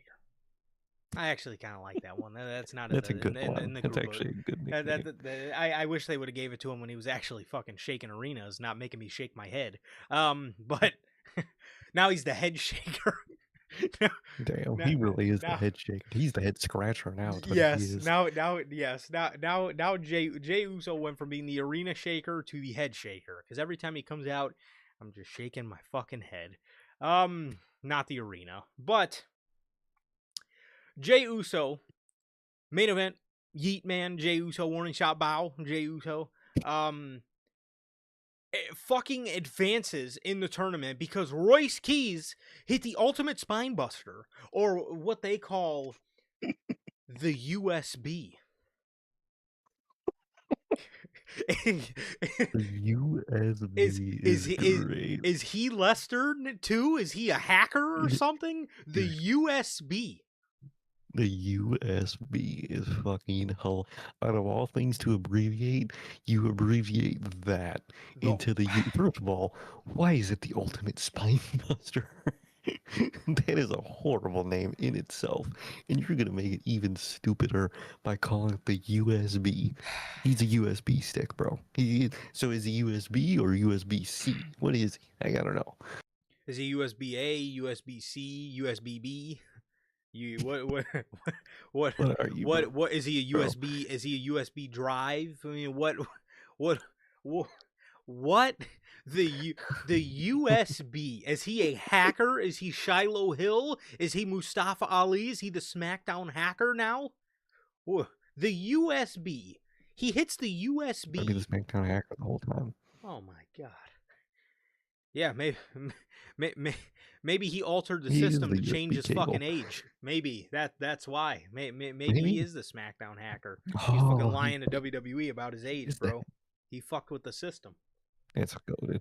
Yeah, is he the USB cable? Is he the HDMI cable? USB. Maybe.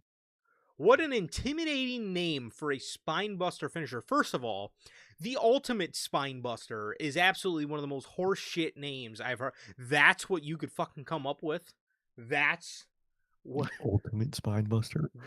And then they abbreviate it to the USB. Like Jeff says, next time he hits it, they could say he's connected the USB. Oh my God. No, they have to now because you named it the USB Ultimate Spine Buster.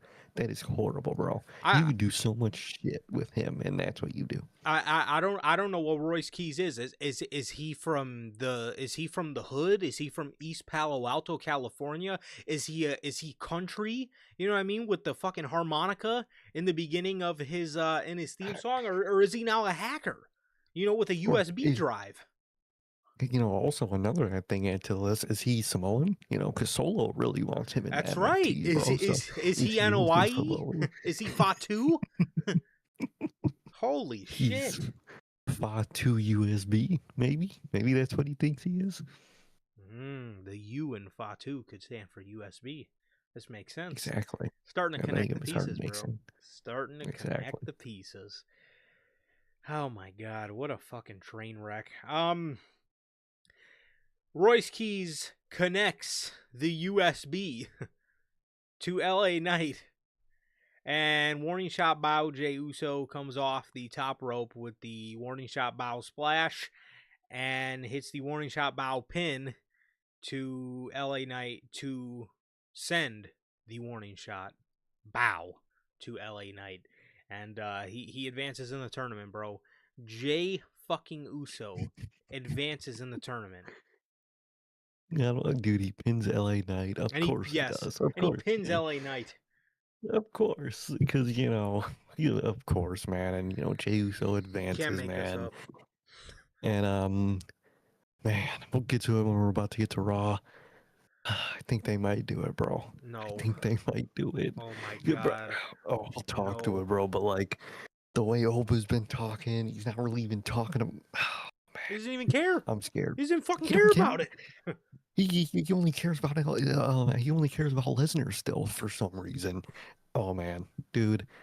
And the Ay, worst ay, part ay. is, I don't even think he's gonna face Cody. That's the worst part. No. I think we're gonna get another repeat Bloodline match. Are you talking about Oh. Ah. I think Ooh. I don't even know if he's gonna face Cody, bro. I genuinely could see him. It's depending on how fast they want to move. Tension in the family. Either way, I think he's gonna be King of the Eight. It's horrible, dude. Like, Uh, like, like Jeff see, says, bro. Man, this King of the Ring. yeah, this is going awful. See,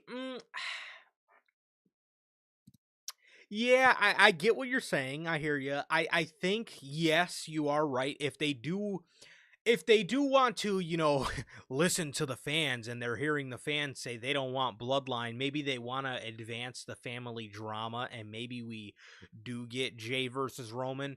Also, maybe we get Jay versus Roman if they want to make Roman look bad.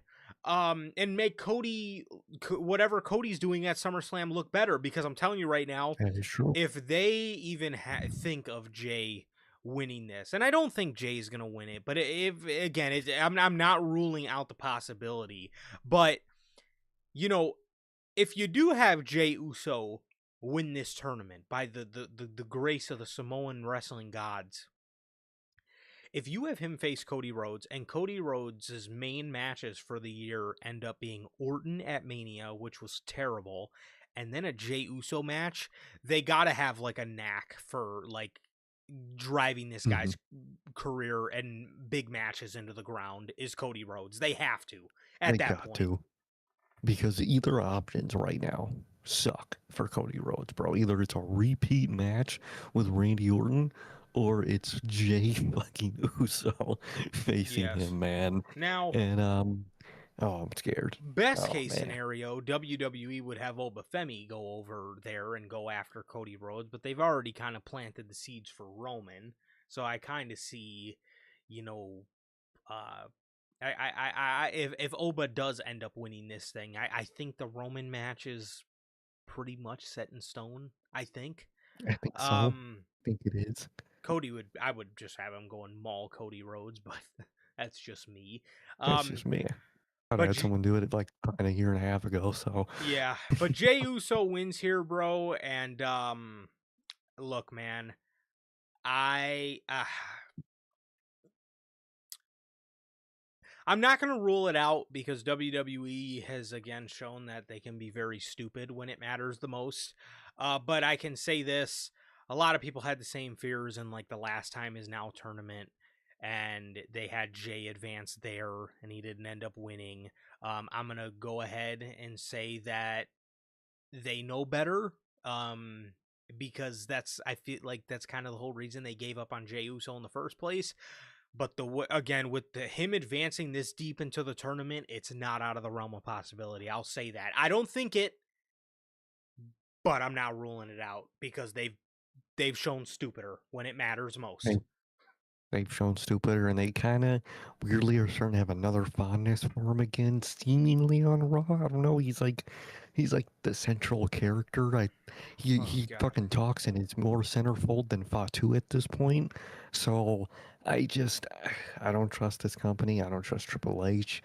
And that's actually what I think is gonna happen, man. I hope I'm wrong, and I hope it doesn't happen, man. But I am expecting the absolute worst because there's many ways it can unfold, per Triple H mindset with him winning the goddamn thing, man. And we'll get to it, man. But with what they've been doing with Oba, I'm just scared. I don't blame you. I don't blame you. So that was everything for SmackDown. Absolutely terrible show. The genuinely the word possibly the worst show ever created. Man. Monday Night Raw from June 15th from Baltimore, Maryland. First of all, heads up, Monday Night Raw is going to be in London next week. It's going to be an early episode of Monday Night Raw. We will not be live directly following Raw. We'll be live at about 8 o'clock again, like we were last week. About 8 o'clock-ish, we will be live with Raw, with Unscripted, talking Raw. Couple things they announced for this show. They announced Bayley and Lyra versus Paige and Brie Bella. What was the other thing they announced? Was it a Penta thing? What the fuck? Oh man, I just lost. I know what you're talking about. My They announced another thing. Yeah. God I damn it. lost it Was it? too. Fuck. It was a. I Oh, don't, man, I don't remember. Oh, you got it? yeah, it wasn't Penta. It was the World Tag Team titles. The Street Profits versus Braun Breaker and the man that calls himself the Pressure. Because he finally realizes the pressure of being a WWE superstar, and he's finally applying the pressure of what they did to his brother Logan Paul. Austin Theory. Oh man. So that's just great. Nothing tag matches. Gotta love it. Yeah. Well, it's for the titles, man. It's for the titles. Those things that, dude. Did you see that render for that Night of Yes. Champions match with Braun? Yes, bro.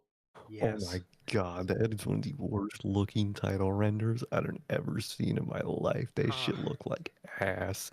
How horse shit was that, bro? Stop it, bro. Stop it with this shit, man. Like, Just take pictures. dude, you don't even gotta take a picture with this dude. You don't even gotta put his title in the graphic for his match, bro. It does not matter. This title means nothing to him. He's just holding it because our boy got injured. Because Logan Paul got injured, bro. Just don't even put him in the Don't put the title on him in the graphic. He just looks like he has less aura holding that world title, bro. I hate that they have him doing that right now, but they have to. Yes. Bro, completely off topic. I just got a ad from Twitter because I went on Twitter to see what the other match was. Twitter Premium Plus is $40 a month. Yeah. Oh yeah. Yeah. Because half the time you open the app and it just wants you to buy it instantly. Yeah. Those prices are insane for that shit, dude. Who in the world would buy that? It's so stupid. Anyways. People that make fucking nothing off Twitter because you don't even make that much money off of Twitter. So I don't know why people do that shit. Well, a lot of people in the IWC, man, they love living on Twitter, man. Like they have no love social life whatsoever. None. So we have the open to the show. Roman Reigns collects his belt from, what does he yell? Is it Mark? I think it might be Mark or something, dude. But Or dude, Mike, this maybe? it starts with an M. I know it starts with an M. Dude, this was like the most awkward, silent fucking bloodline walk-in I've ever seen in my life. They were like, Jey Uso was like the only one like doing anything. Hype. Like the Yeah. crowd didn't even start chanting for him for Roman until like the music hit damn near. This shit was so awkward, and of course, he's have to be given a world title. It fucking looks horrible Yes. Um, every he's week. he's given his world championship as if he's clocking into work and you fucking it's like clocking into work and getting your apron. You know what I mean? Like Yeah, you don't give a fuck about it's your like job, so you just leave your fucking apron at work. You know what I mean? You're only there for the paycheck. That's what Roman treats the world title like. and And bro's at that UFC event. Where's your fucking title, bro? You know, the whole point of being a Yes. champ and putting your guys over at the shows in the crowd is to have the title with them. What the like? Are you stupid, Paul? What are you doing? He's an absolute buffoon, bro. He's an absolute buffoon. Um, what made it even worse, bro, the title didn't even have Roman side plates on it. So not only is he getting the championship when he shows up to work, he's essentially just getting one from the merch stand because it doesn't have Roman Reigns side plates. I'm looking at it when he's cutting the promo on Fatu in the ring. I'm like, wait a minute, where's his side plates? He just has WWE branded side plates. What the fuck are you guys doing? What are you doing? Er, What a sloppy ass shop, dude. This is WWE, and they're running this cheap ass fucking shop. It's insane. Roman asks Baltimore to acknowledge him. He then asked them to acknowledge Jey Uso for leveling up and advancing in the King of the Ring tournament. He then basically points out, like, everybody says I favor Jay. I don't give no love to Jim. He then says, Jim, there would be no bloodline without Big Jim, and yada yada yada. Um, so he then asked them to acknowledge Jimmy. Jay then says there's one person that hasn't been acknowledged here yet, and that's because he needs to acknowledge us. He's talking to fucking Jacob Fatu. He dead ass thinks he's the OTC, bro. Yes, he does. He does. He really does. Roman asks Fatu, "Do you take orders from the twins?" Fatu then says, "Hell no. I only acknowledge my OTC, Roman Reigns." Roman Reigns is sitting there shaking his head, just like 2022 Roman Reigns would. And he then says, "That's good, because we don't need yes men." He then calls for Mark. Again, he doesn't have anything. Mark might as well be Paul Heyman. That's what I'm saying. Like, is this your new wise man? Is this random fucking production guy? Your new? He's always around you. He's always handing you stuff like the wise man. Dude, you might as well just get Paul Heyman back again at this point. If you're Fucking just might as fucking getting well. everybody back in, you might as fucking well. Take Sammy, My too. He ain't God. doing shit. I was gonna say, if anything, fuck the Usos. Get Sammy in the cut, bro. He needs it. God. Roman then grabs a Ulafala, but it was the non-colored one. It was the tan one. And he welcomes Jacob Fatu to the bloodline. He welcomes him to the family business. And he puts the Ulafala on him. I'm assuming this means like different ranks, but like, why was this never introduced before? Or is this just something so WWE can sell two Ulafalas on WWE Shop? Probably, but like. I swear, back like when the Ulufala was like relevant and shit. I swear I remember when I got you the red one, and I saw, because the same website sold that like more wooden, unpainted brown one that he gave him. I swear I thought I read that. That means it's a higher ranking one than the red one. I swear I thought I read that. That the red one was like the a top guy, but I like the brown one was like the high chief one or so. I swear I thought I read So, before that the wooden brown one is higher. mhm. So the difference lies in cultural symbolism.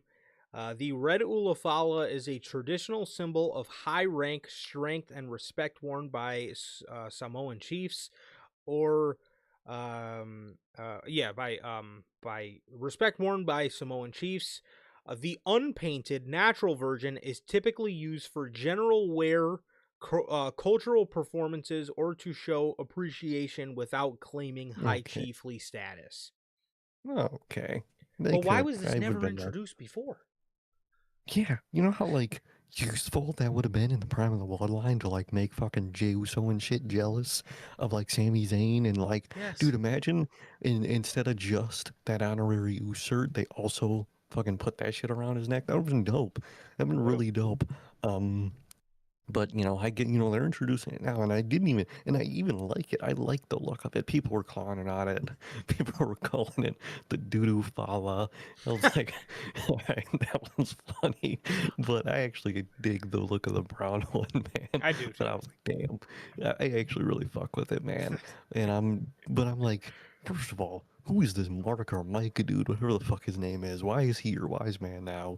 And where was this before? And you can't just at least explain it in the ring. Just a quick little just fact about like what that means, please. Like, come on, man.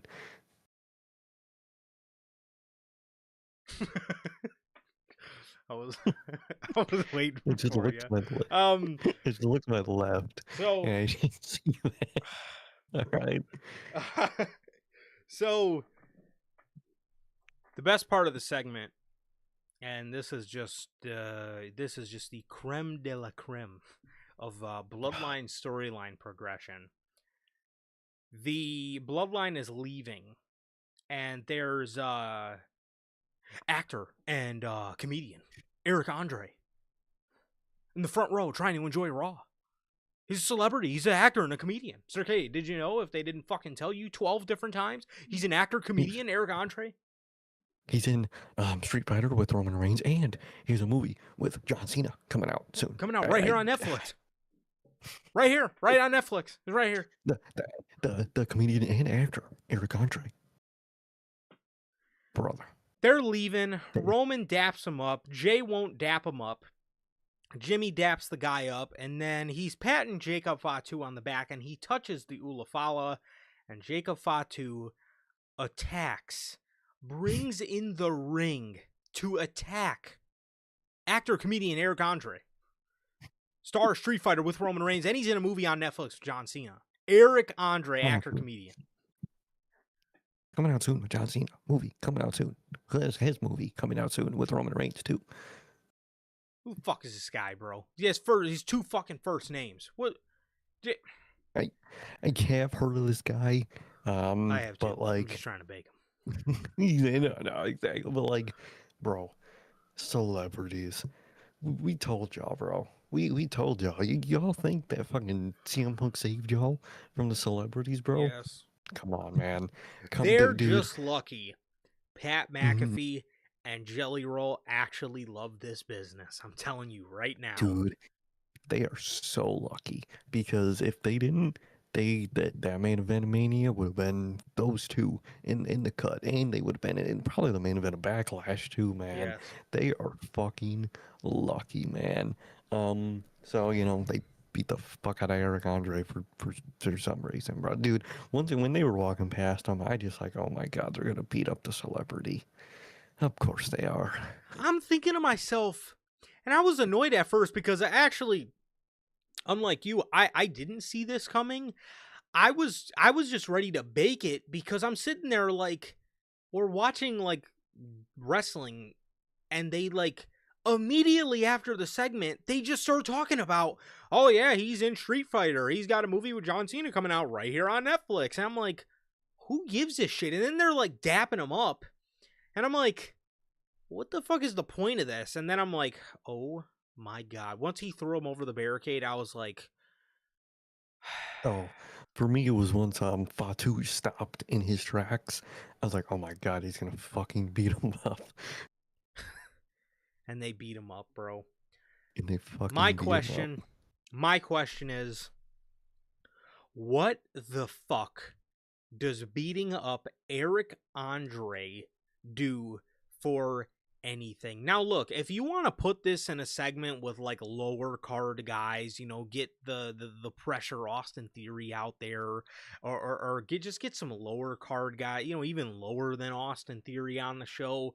You know what I mean? You get guys in the lowest of the totem pole, have them do a segment with Eric Andre. That's one thing.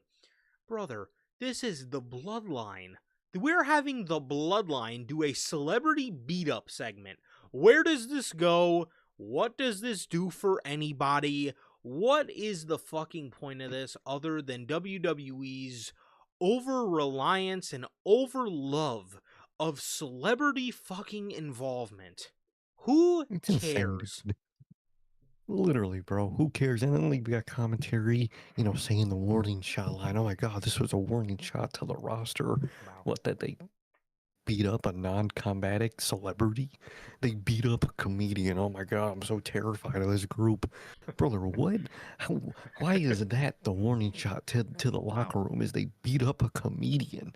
Bro, what? That makes no sense. Maybe if they were backstage and they fucking beat up Rey Mysterio or something, or Dragon Lee or something, you might have something there. Maybe you beat up Rusev. He's cool with that. Yeah. You haven't beat up a celebrity, and that's supposed to be some dangerous warning shot for this dangerous faction. That shit's it's not dangerous at all. It's just sad, bro. They looked so lame doing that shit, bro. I'm thinking the same thing again. What does this do? And like you said, commentary on the way out's like, oh my god, the Bloodline, the newly revised version of the Bloodline is back. This is a warning shot to the locker room. It is? It is. So And you so mean to tell me this is Prime mhm. Bloodline, they were fucking whooping ass on Randy Orton, Drew McIntyre, Cody, Matt Riddle, Sami Zayn, Kevin Owens. All these guys were getting their asses beat the fuck down by the Bloodline. But beating up actor comedian Eric Andre is a fucking warning shot to the locker room. That's a warning shot, bro. Roman Reigns literally stacked Daniel Bryan and Edge in one go. But Eric Andre is a warning shot to the fucking roster, bro. Holy fuck. Like, dude, get out of here with that shit, man. And the worst part is, you got Roman in there, like, he did the fake out where he, tried to, get Fatu to stop, and he was like, nah, fuck it, beat him up, teach him the lesson or whatever, and like show the bloodline or whatever. And like, I like that. And I did. I like that individual moment, but it's just surrounded. He's beating up a celebrity. That you got the Usos back there not knowing what the fuck is going on. Like, dude, you know, you could have had, with we'll talk about it later, with a certain person advancing in the tournament now facing Jay. You could have saved this segment for, maybe, you did the match earlier in the night and did this segment later in the night, and maybe they do this to Javon Evans to send a message to the roster, bro. Something like that. Nope. You do it to a fucking celebrity. Come on. It's a warning shot, bro. This is a warning shot bow. This is a warning shot bow. A beating up a fucking celebrity. Nice. Good Lord. Nice What's up, Gotti? going, Paul. What up, Gotti? How are you, brother? How you been? No, that was not Carlito. That Jake, Oh, he did fucking. I didn't he even kind of fucking does think of. look like I didn't think Carlito of now that that you either. think He about it. fucking does look like Carlito. But no, that wasn't Carlito, man. That was actor comedian Eric Andre. He's starring in a film with Roman Reigns, and he's in a movie with John Cena right here on Netflix. You know what I mean? They only Right fucking on. told you 6 times throughout the span of a 2 minute period. So, you know, but yeah, it was actor comedian Eric Andre, man. So what an absolute joke. What does this do? What does this progress? Who is this scaring? Who is this a warning shot bow towards? What is this? What is this, dude? It's horrible, Do you bro. see It's why I'm so do just you see why I'm upset that the fucking NBA season is over? We would have been getting game 6 tomorrow. But no. swimming in game 6. But no, we get warning shot bow like on Eric Andre.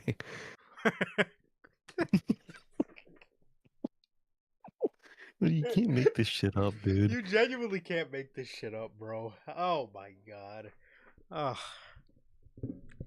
Um Io Sky defeated Raquel Rodriguez in the Queen of the Oh, no way. Ring semifinals. So Io is going to the finals. What do you know? Couldn't even give it to Raquel, man. And Triple H likes Raquel. Couldn't even give it to her. Dude, I was just saying, Nobody. he loves Raquel, man. And no one's getting through it, man. Just EO's just running through it. And EO's probably gonna win the fucking thing at this point, man. I kind of see that, especially with all like the Judgment Day tension they're building up with how like Liv doesn't care about anybody in the Judgment Day losing but her. I feel like someone in that group, either both Raquel and Rox or one of those two, will cost her against Liv or against EO at SummerSlam. I wouldn't doubt it. I could very well see that. I could very well see that. We then have uh Liv Morgan in the back. Fuck. She's talking to Roxanne, and she's trying to.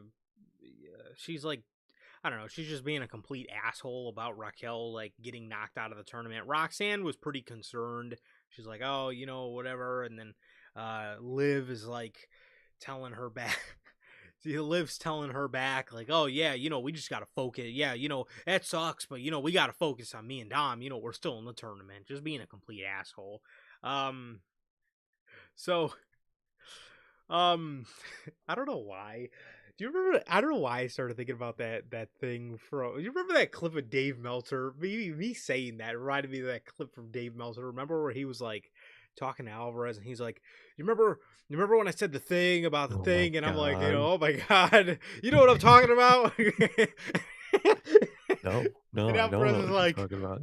do I remember the thing about the thing? No, I don't know what you're talking about. Oh my god, I don't know why I started thinking about that. It's, Anyways, I gotta it just fucking sums up find that, Meltzer, bro. dude. Oh my god, I gotta find that clip. So Liv Morgan then walks to Danhausen's Frankencorbin room, and she asks Danhausen to curse Obafemi for Dom. Danhausen then starts asking her for human monies. He starts asking her to put her in his put him in her music video, and then he's asking for more human monies. And Liv, I guess, just ends up getting too frustrated to the point where she just walks off. What Danhausen got was the no point game of that either, thing? bro. He don't got no game. He didn't even He ain't fold. got bro wasn't folding at all, man. She was trying to like flirt with him, and he wasn't having for it. He wanted money or Right, because human he's a monies. I'm vampire. sorry. He is a fucking 1960s dork. Um, but dude, like, what was the point of the segment? Like that, and that just sums up a lot of this episode of Raw. What did that accomplish for either party involved in that segment, bro? Nothing. Nothing. They don't Nothing. have It no did nothing. involvement. They're not in a feud with Danhausen. They hardly have like any involvement with him. Like What are you what are we doing? doing? Like what is this for? Who is this for? And what does this do for any fucking buddy? Because it doesn't. It was the most useless nothing burger of a segment for realistically the most useless nothing burger of an episode of Raw. Human monies. Oh My man, God. this shit grinds my gears when he says that shit, bro. Oh man. Speaking of Danhausen, Oh my god. WWE put together a whole video package on Mhm. how Danhausen led the fucking New York Knicks to the NBA championship. And And then you know, there in the beginning of it, there's him beefing with Stephen A. Smith. I guess we know how Stephen A. Smith is going to be brought in. yep, he's gonna either face Danhausen at SummerSlam or get somebody to face Danhausen at SummerSlam. Ugh. Oh man, that shit sounds abysmal. And like I will say, the funniest part about that horrible ass video package, anytime they're actually showing the real, normal ass footage of just, ESPN and the game and shit, you could tell nobody they're interacting with gives a fuck about Yes. Danhausen. It is the fucking most hilarious thing, bro. And you could tell those commentators don't give a fuck. You could tell those like two fans, they got to fucking talk to them, didn't give a fuck. They were just drunk talking about shit. It was hilarious how like, dude, no one knows who he is. He's just the masked WWE guy or the face paint WWE guy at the show. Come on. This absolutely irks my soul. And then they show these people outside of MSG wearing Danhausen masks, knowing damn well they gave them bitches out. Like, bro, Hmm. get the fuck out of here, bro.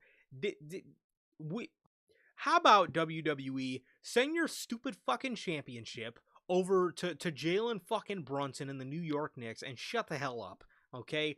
Danhausen had nothing to do with this, okay? And I'm tired of this agenda that Danhausen had anything to do with the 53-year drought coming to an end. He's a scrub. How about I curse Danhausen, bro? How about that? Can I curse Oh him? How does this work? oh my god, Jeff, don't say that, bro. Don't say that. Brunson is in 2K. They're gonna win the tag That's titles, man. absolutely one of the worst things I've ever heard of. Who the fuck?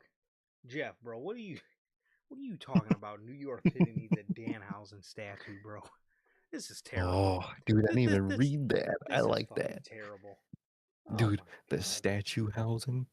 I can see it next to the Brunson housing. That could be their name. That could be their tag team name, Bro, Brunson housing. this video package ends and WWE's like, Oh, go commemorate the Knicks championship with fucking what is it? Danhausen merch. Yeah, go with the WWE and New York Knicks merch line. Let me tell you something right now. If anybody's buying any merch to commemorate the Knicks title, it's, I don't fucking know, the shirt that they were actually wearing when they won the chip and they were standing on the stage, bro. Nobody is buying Champhausen merch, bro. He did Dude, nothing. He's nothing but a scrub. I got another one for you, bro. Gotti got Brunhausen in the chat. I got one. How about Dan Brunson? Instead of Hausen, it's Brunson. Dan Brunson. It's Come fucking on. terrible. That I one's also, fire. that's absolutely shit. What? I also got to address the Miz. The Miz was mad because Danhausen cursed the Cavaliers. Miz is from Ohio. He is a Cleveland Cavaliers fan. He said, and I quote, "This year was supposed to be our year."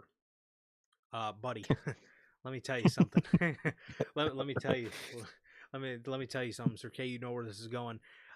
Your team is nothing but a bunch of pretenders, bro. Kenny Bro, Atkinson, pretender. Fucking Donovan Mitchell, ultimate pretender. li- James Harden, king pretender. All right, you Miz. you listen, man. Absolutely not. Absolutely, absolutely not. Listen, bringing James Harden in and bringing Donovan Mitchell on your team to win a fucking championship is about as useful as walking through the desert with no water. Oh, Okay, oh, come on, it man. does Well, nothing. They do nothing. come on, man. They're not pretenders, man. I mean, think about it. If they would have beat the Knicks, then they would have got destroyed by OKC. Yeah, if the Cavs would have fucking advanced to They the would have got NBA destroyed. Finals, let me tell you the kind of massacre that would have happened if they met San Antonio in those finals, bro. They would have fucking been destroyed if it was Cavs versus Spurs. Oh, So Miz, you again, you at least the way the team looks now, you got Pretender what you 1 and pretending? Pretender 2 on the fucking team. You guys ain't doing shit. Um Damn. listen. Listen. Gotti, let me send my apologies, brother. I know you're a Houston Rockets fan, and me personally loved James Harden on the Rockets, and I love James Harden. I think he's a phenomenal player to watch. He's a pretender, bro. He's a fucking pretender. He's one of he's one of the greatest offensive players, if not the greatest offensive player we've ever seen. He is king pretender, bro. And he is father pretender, and guess whose son pretender is, bro? Donovan Mitchell. Please, dog. Amazing Come on, players man. in the postseason, complete pretenders. Complete pretender. They ain't doing shit. I'm sorry, and I love. Come on. I used to have me one of those shirts, the James Harden Rockets shirts. Man, I used to have one, bro. Big James Harden fan. As soon as April rolls around, complete ghost. All right. Ah, I'm sorry, bro. come on, I'm man. sorry. I'm sorry. I should have known, bro. Gotti's a Rockets fan, but dog, hey, he's an amazing player, complete pretender in the postseason, bro. Complete. Big demon. Yes, complete fake demon, bro. So, anyways, yeah, they roll this whole package, bro. Stop trying to act like Danhausen is in with sports culture, bro. He's a dork. Get him out of here. He's such a dork. listen, man. Next we got speaking of the theme of the Judgment Day, we have Charlotte Flair defeating Roxanne Perez ahead of Charlotte's match. I believe it's Friday against Liv Morgan. Oh man. Wonder who's gonna win that one. Yeah, I wonder.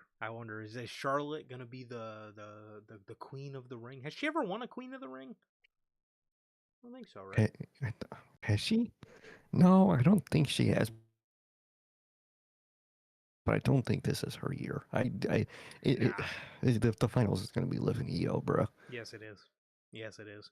And if Io wins, they're gonna do the exact same match at SummerSlam. We're gonna get Liv and Io again for the championship, and if not, then we're getting Liv versus Rhea because they teased it already, and that's just Even terrible. have you been seeing the thing where Rhea's been injured or something, or she got injured? Have you been seeing that? I haven't.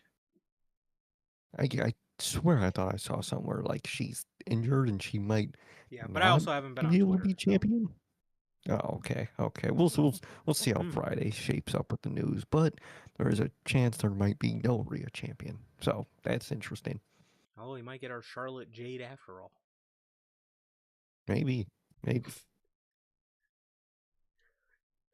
So, um, so we have Seth Rollins calling out Braun Breaker for a Night of Champions steel cage match, which got accepted. So looks like they did this to keep the Vision out. That almost never Wonder what that works. means. I guarantee you No. they're still going to be outside climbing the fucking cage. But, they got to keep the Vision out, man. Yeah, so Seth laid down the challenge, and it did get accepted. So the match is official for Night of Champions. So hopefully this is something to look forward to on the show. I hope it is, man. I think it'll be. I trust Seth and Braun. Obviously, I don't love WWE steel cage matches because most of the time it just means that it's going to be a giant interference fest. When the whole point of the match is the opposite every time. So I'm sure something like that is going to happen. We're going to see the man that calls himself the Pressure Austin Theory, probably even Logan Paul. I don't know, if you wanted to keep that a little surprise for that match. I don't know why you did what you did tonight, but either way, the match does seem pretty good, and I do trust Braun and Seth to put on a very good match, probably up until the end when the Vision shows up. Gotti, I did see those, and I just have to Oh my ask, like, god. well, like, I just have to ask, like, like, why did they take those? Like, why were they fucking posing for like Ray Shremmer, like fucking Shrem Life album Oh, covers? I was just gonna say the Shrub Life album cover, dude. You fucking beat me to, dude. They were dead ass doing the fucking Shrub Life post, bro. Like the pose, dude, of them back to back, looking down and up, and just like, bro, what are these two on? I'm sitting there looking at this. I'm like, why are they recreating Shrem Life right now, bro? Like, what is going on?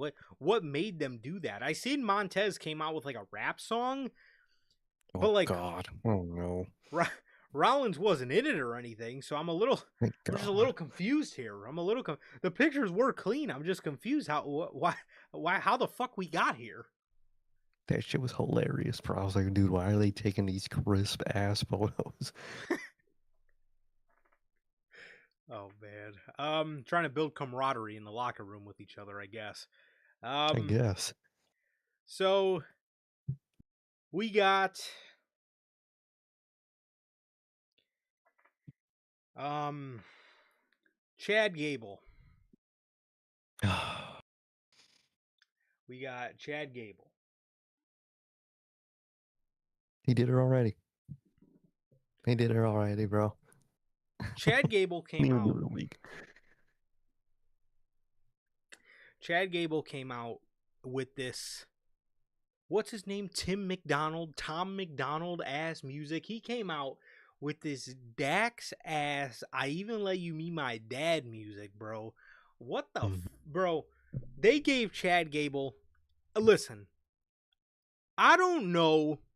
See, I was a little behind on the show. So when I seen your text, I'm not gonna lie. I thought it was gonna be a lot worse. I thought I was gonna see him lose to Oh, Rusev. So I was very happy, obviously, with the outcome.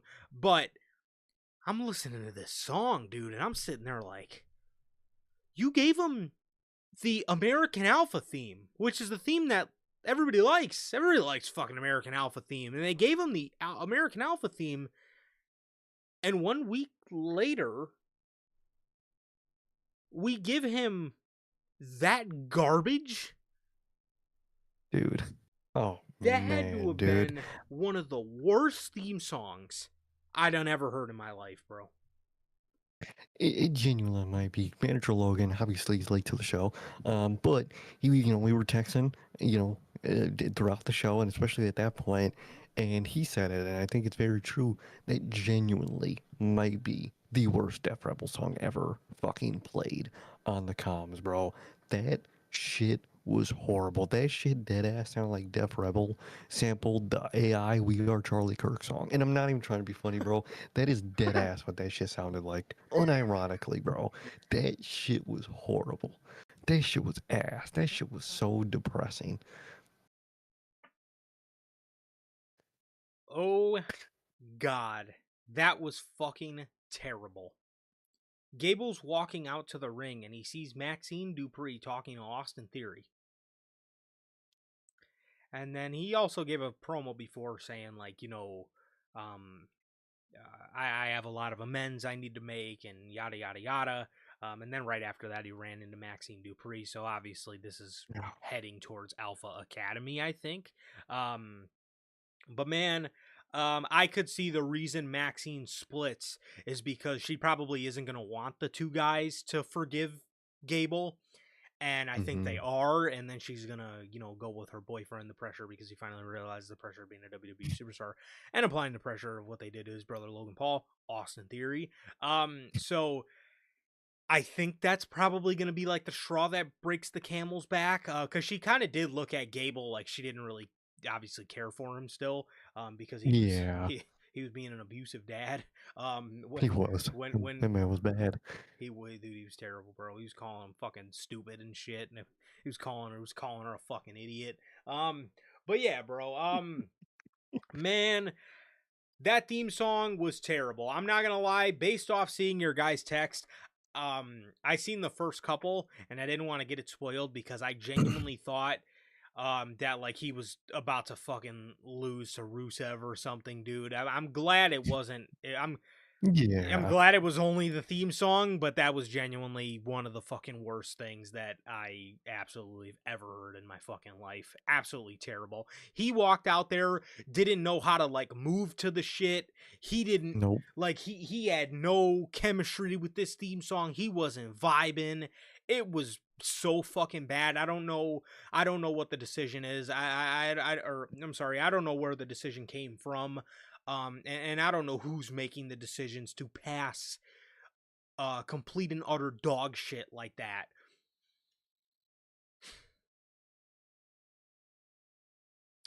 But Chad Gable faces Bangaranga Rusev. Bangaranga Scrub. Dude, they're fucking obviously it's WWE, so they go to commercial after fucking Chad Gable's an unfortunate entrance, man, with that horrible ass theme. And the second the show fades back in, you just see Rusev at the edge of the fucking entrance ramp, just saying his fucking stupid Mangaranga catchphrase. I was like, all right, bro, get this scrub out of here, bro. Get this fake ass pretender out of here, bro. Yeah, that's exactly what he is, bro. He's a fake ass pretender dog. Call him Donovan Mitchell, bro. He is a fucking pretender, bro. This dude, he didn't want to lose the Hangman though, bro. He didn't want to lose the Hangman, No, but he's fine taking a loss any other week on Monday Night Raw. And also it's too, his last singles win. fuck if I know. He and also I thought this thing with Ethan Page was going to be a temporary alliance. Why are they like homies? What is this pairing? Yeah, like I thought it was gonna be like a thing where we don't like the baby faces and we're the heel, so we're gonna face. But we both want the IC title, so we're obviously not friends. But like they are fucking friends, I guess, for some reason. But it just screams like, okay, we like Ethan Page. We don't want to commit with the IC title yet, so let's just stick him in what's essentially probably going to end up being a tag team with fucking Rusev, of all people, dude. Brother, don't do that to Ethan Page. This is a real demon we're talking about. You can't spare him, pair him with this fake ass pretender. Rusev, bro, you can't do that. Yes, bro. He. Oh, What's up? oh. You're the Oh comment from hell Gotti, no! man. Wait, hold up. Hold Oh. on a minute. Wait. Well, Gotti says I can't wait to call Wemby a pretender in 3 years. Let me tell you something about Victor Wembanyama, bro.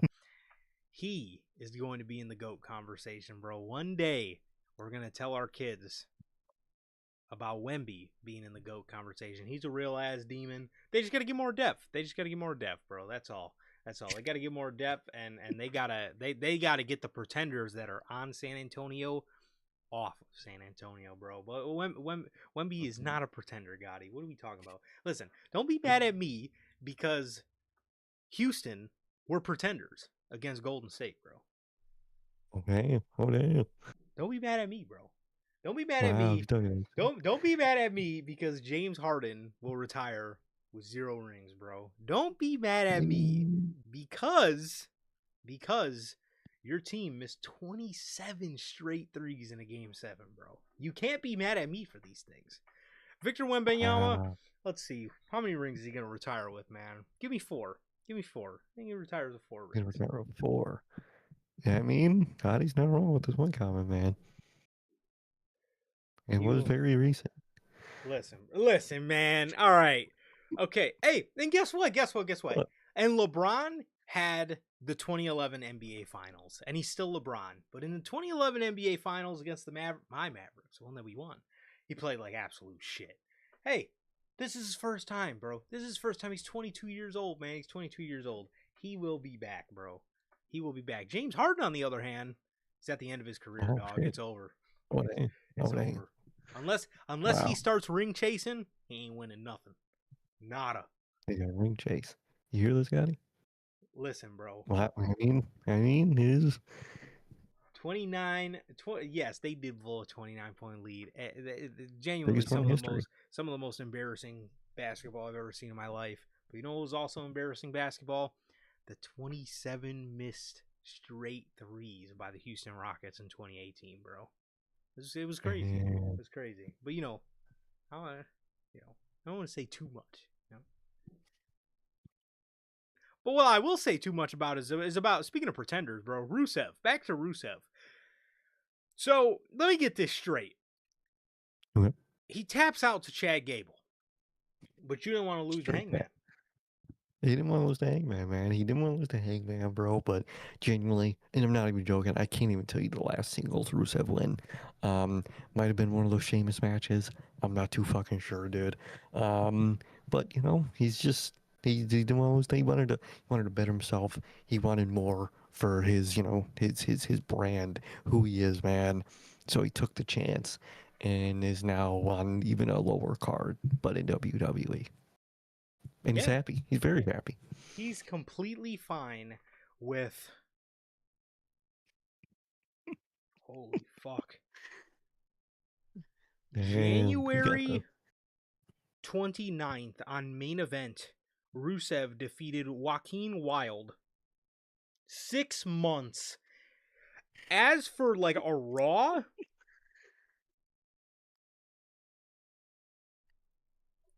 let me rephrase the question. Damn. Yeah, he's such a pretender, dude. What if he didn't want to lose the Hangman, man? Didn't want to fucking lose the Hangman. But it's probably been since somewhere in 2025 since he's won in this company. I'm telling you, it might have been that one. Because didn't he get one on Sheamus? Yes, he did. Dude, genuinely, I think that might be the last one. Unless there was like a little jobber one after, which might have been, but...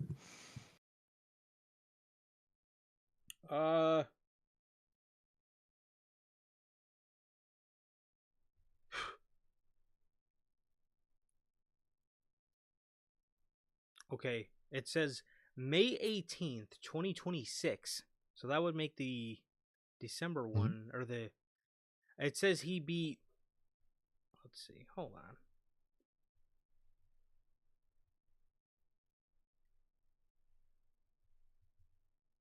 Trying to figure it out, man. Oh, because I'm so curious, bro. No.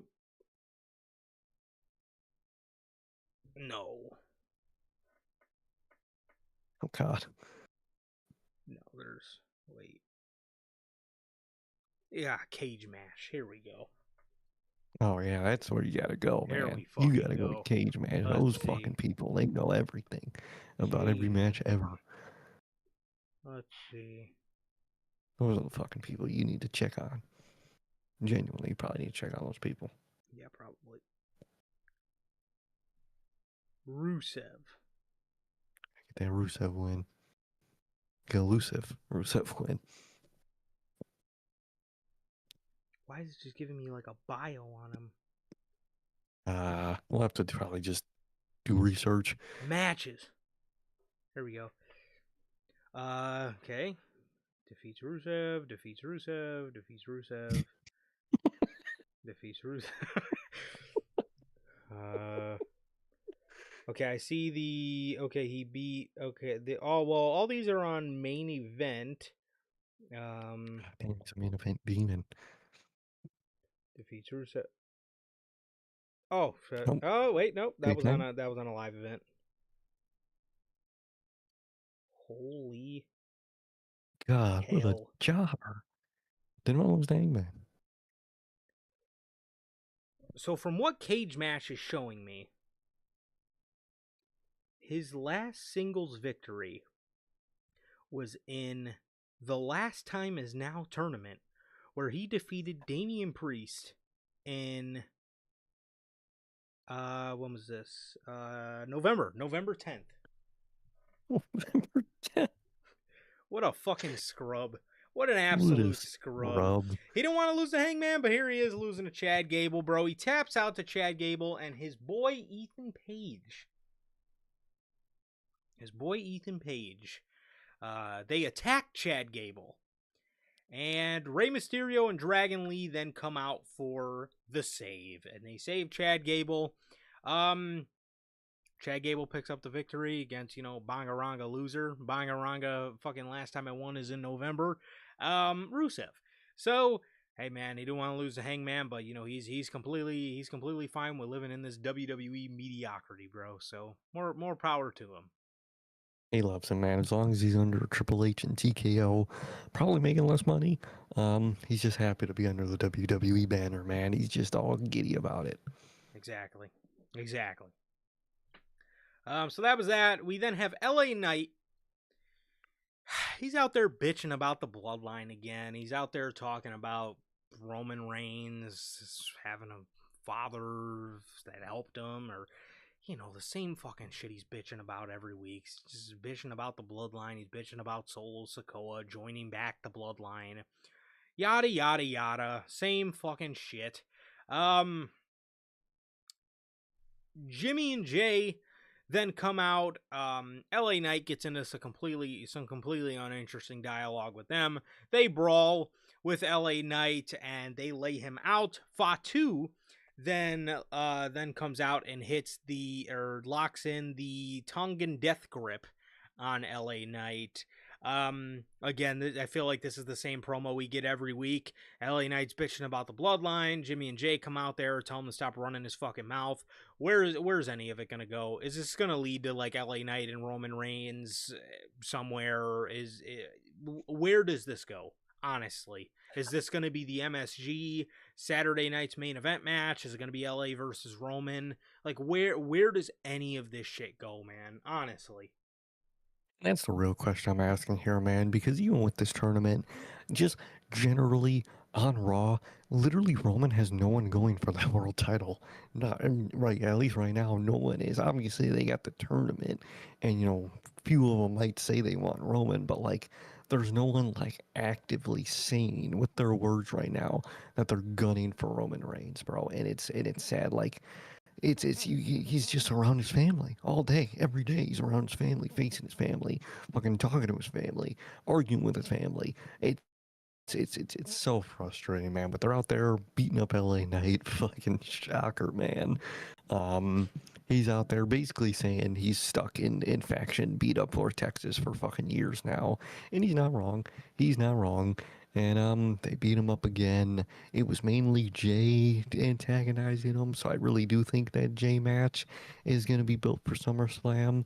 And what a match, man! What a match for LA Knight, Jay fucking Uso. What a match!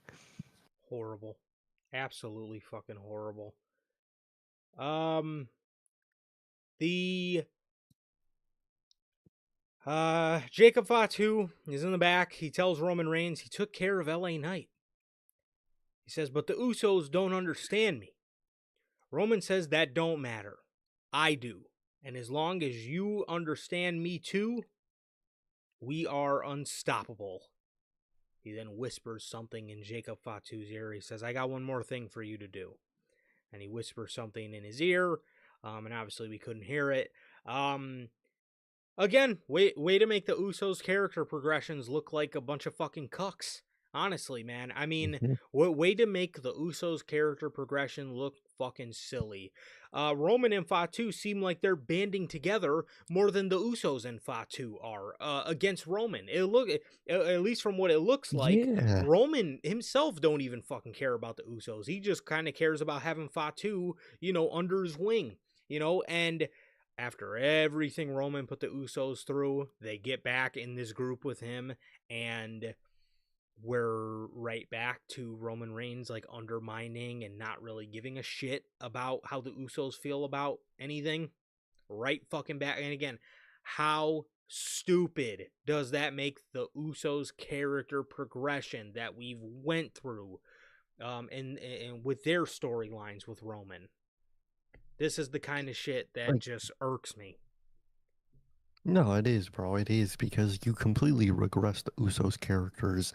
You put Fatu in this group with Roman, and we all thought, at least me and you thought, you're like, okay, this is a way to take it in a direction where Usos are trying to get close to Fatu to see him to help him see how Roman is and whatnot. But like they're taking in a direction where like Roman really likes working with Fatu, and that probably means they're going to take it in a direction where Fatu also likes working under Roman Reigns, where they're just back undermining the Usos again for no reason. But the Usos, like, are mad that they're getting undermined, but like they're also super proud of the bloodline and still like are bloodline shooters like heavy. I really don't fucking know what they're doing with this. I don't know if they know. I really don't. Like, this is something I really want to like, but I just can't. I really can't because everything it's surrounded by is just a fucking mess of character regression, character non-progression with Roman. You got fucking Fatu, who's always dope on his own. I feel like he's just gonna fall into this bloodline flanderization too, where he's just gonna be the Tongan death grip guy, like how they made Solo just a Samoan Spike guy. It's fucking, it sucks to see, man. It really sucks to see that everything is seemingly gonna regress into something lesser of what it could be, because the story could be truly amazing and truly great. I don't think they're gonna really capitalize on it as much as they could, man. I really don't think they are. Um, Roman whispered something to Fatu. I feel like it has something to do with him doing something on SmackDown on Friday, whether it's low key screwing over Jay, or maybe fucking doing something with Solo to get him back or something. What are they doing, bro? I don't even know if they know truly what they're doing, but I feel like we're gonna see, Fatu show up on SmackDown to do something, whether it's Solo or Jay related. Um, and my God, man, my God, where are they taking the story, bro? They're taking a good story and kind of just munching it all up, bro. It is just a bunch of mush. Yes, they're pulling it in a thousand other directions, man. And honestly, the two things that I thought of when it comes to this little whisper from Roman Reigns, what could this be? Right? The two things I thought off the top of my head were A, make sure Jay wins the tournament, Hmm. or B, make sure Solo comes home. And either of Yep. them fucking suck. So either way, whatever he whispered to Jacob Fatu, I don't think us as fans are going to be on the nice end of it. I think we're going to get the shit end of the stick, if you will, when it comes to stories, because Jay winning King of the Ring sounds like the fucking worst idea ever, and Solo Sikoa returning to the Bloodline also sounds like the second worst idea ever.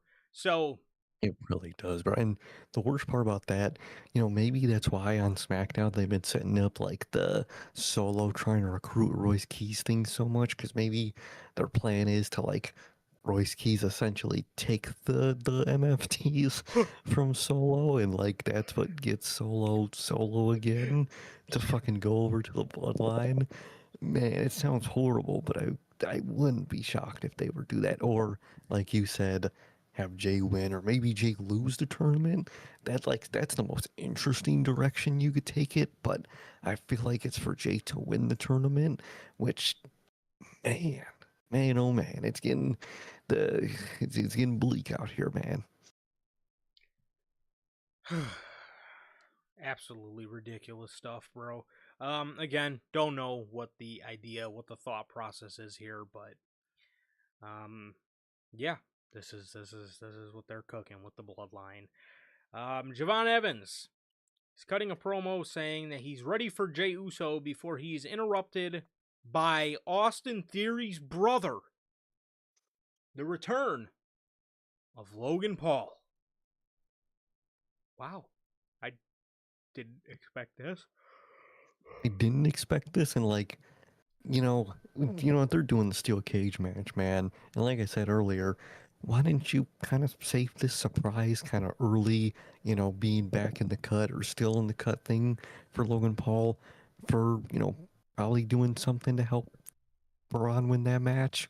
Because I feel like they're going to do that anyway with the Vision, and even probably Logan Paul's going to fucking throw a weapon to him or something.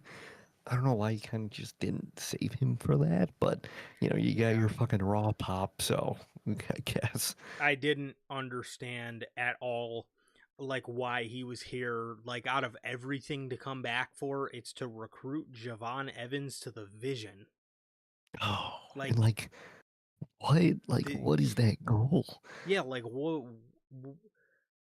Like what is accomplished And, there? Like it's Javon. Like what? and your group has Paul Heyman. And he's the negotiator. That's like his whole thing. Why wouldn't he be out there to Yeah. try to recruit Javon Evans? Like you have the two fucking most unlikable people on earth. Fucking try to convince him to join the group. Like what? This then turns into a match with Javon Evans versus Austin Theory. Javon goes for an OG cutter and gets speared out of midair by Braun Breaker, and the Street Profits come out to make the save. A Again, what is the excitement here at all? Again, why Javon Evans is now tangled up with the Vision, even though if he should be tangled up with like anybody bloodline. temporarily, it should be the Bloodline. What That, are we that's what I'm doing? saying. Like, dude, you have Javon advancing in a tournament, and he's got to face Jay. You know, just have Bloodline beat up Javon Evans for heat. Yes. Like that, it just Mm-hmm. screams that. But no, man. But no, you're just gonna have him involved in the other shows. Nothing faction, the Vision, for whatever reason.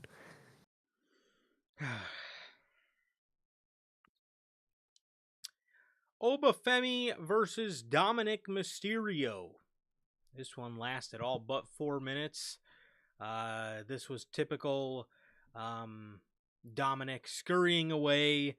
He ended up finding the ring hammer. He low blowed Oh, Obafemi and he kicked him with the ring hammer in his boot, all for a count of one. Jeez. Way to make Dominic man. look like he stands a fucking iota of a chance, bro. Um, see, I'm not saying Dominic has to put up some competitive ass fight against Obafemi. I'm not saying he No, has to bring him to the brink of. I'm not saying he's got to be his biggest challenge yet or anything like that. All I'm saying, Dominic is definitely a little correct when he says that WWE has no idea what to do with him. Because again, this is the only these are the only roles they ever care to put him in. A it's just coward heel. Yep, he's just a generic, like super coward heel for no real reason. He really has no reason to be a coward. He wins most of the things he needs to win and whatnot, but they just make him a needless coward who literally, for the first half of the match, just ran away the whole time. They would almost lock up, and he would be in the corner, and he would get, the ref to get him away from him, and then he would go on ringside and run around and like, brother, what are you doing, bro? What are you doing with Dom? Dom was right. Dom was right. Y'all don't know what to do with him, man. He should be very confident when he do what he does. And obviously, he's facing Oba. This should be like those one of the moment things where the overconfident guy like Dom actually the cracks will show when it comes to someone like Oba. That's what it should be, not already pussy heel super pussy against fucking Obafemi. It's so redundant and it's so annoying that this is what they did to Dom's character, man. Obviously Oba won, which I will give him the fact that this match fucking started at 9:25. I really did think Brock was going to come in That's what and I thought fucking too. just hit a move on Oba and, Dom was going to capitalize. So I will say they kind of got me with that one by starting the fucking the main event fucking 7 minutes before the end of the show. But, Oba advances and, I have no hope still. Yeah, so Oba advances and then he gets on the mic, says all but like 2 words about the King of the Ring, and then just goes into a promo on Brock Lesnar. And I'm just thinking to myself, like, okay, WWE could go a couple different ways with this. Either they're gonna have Brock Lesnar cost Obafemi, the King of the Ring final against somebody, Javon Evans or Jey Uso. Um, No. and oh god, and either that or he's gonna, like I said, he's gonna either cost him the King of the Ring final, or he's gonna wait until after, and WWE's gonna put this on Saturday night's main event in Madison Square Garden in July. That's what I'm thinking. I don't know. It all depends what they want to do with Brock's character. If they're gonna make Brock like the coward, because Oba keeps calling him out for not being a man and being a coward. Are they gonna have Brock play up to that and sneak attack Oba? Which, if that's the case, I could see him costing Oba King of the Ring. Or he's gonna, get him afterwards. Which he's bringing up that Brock is a coward so much, and how he even brought up, I thought tonight would be the night you would show up. So I feel Mhm. like with them playing up to like, oh my god, Brock's gonna interfere in one of Oba's big matches, hopefully it won't happen. But I can never truly trust WWE again with them playing it up so much. Like, or at least tonight they played it up.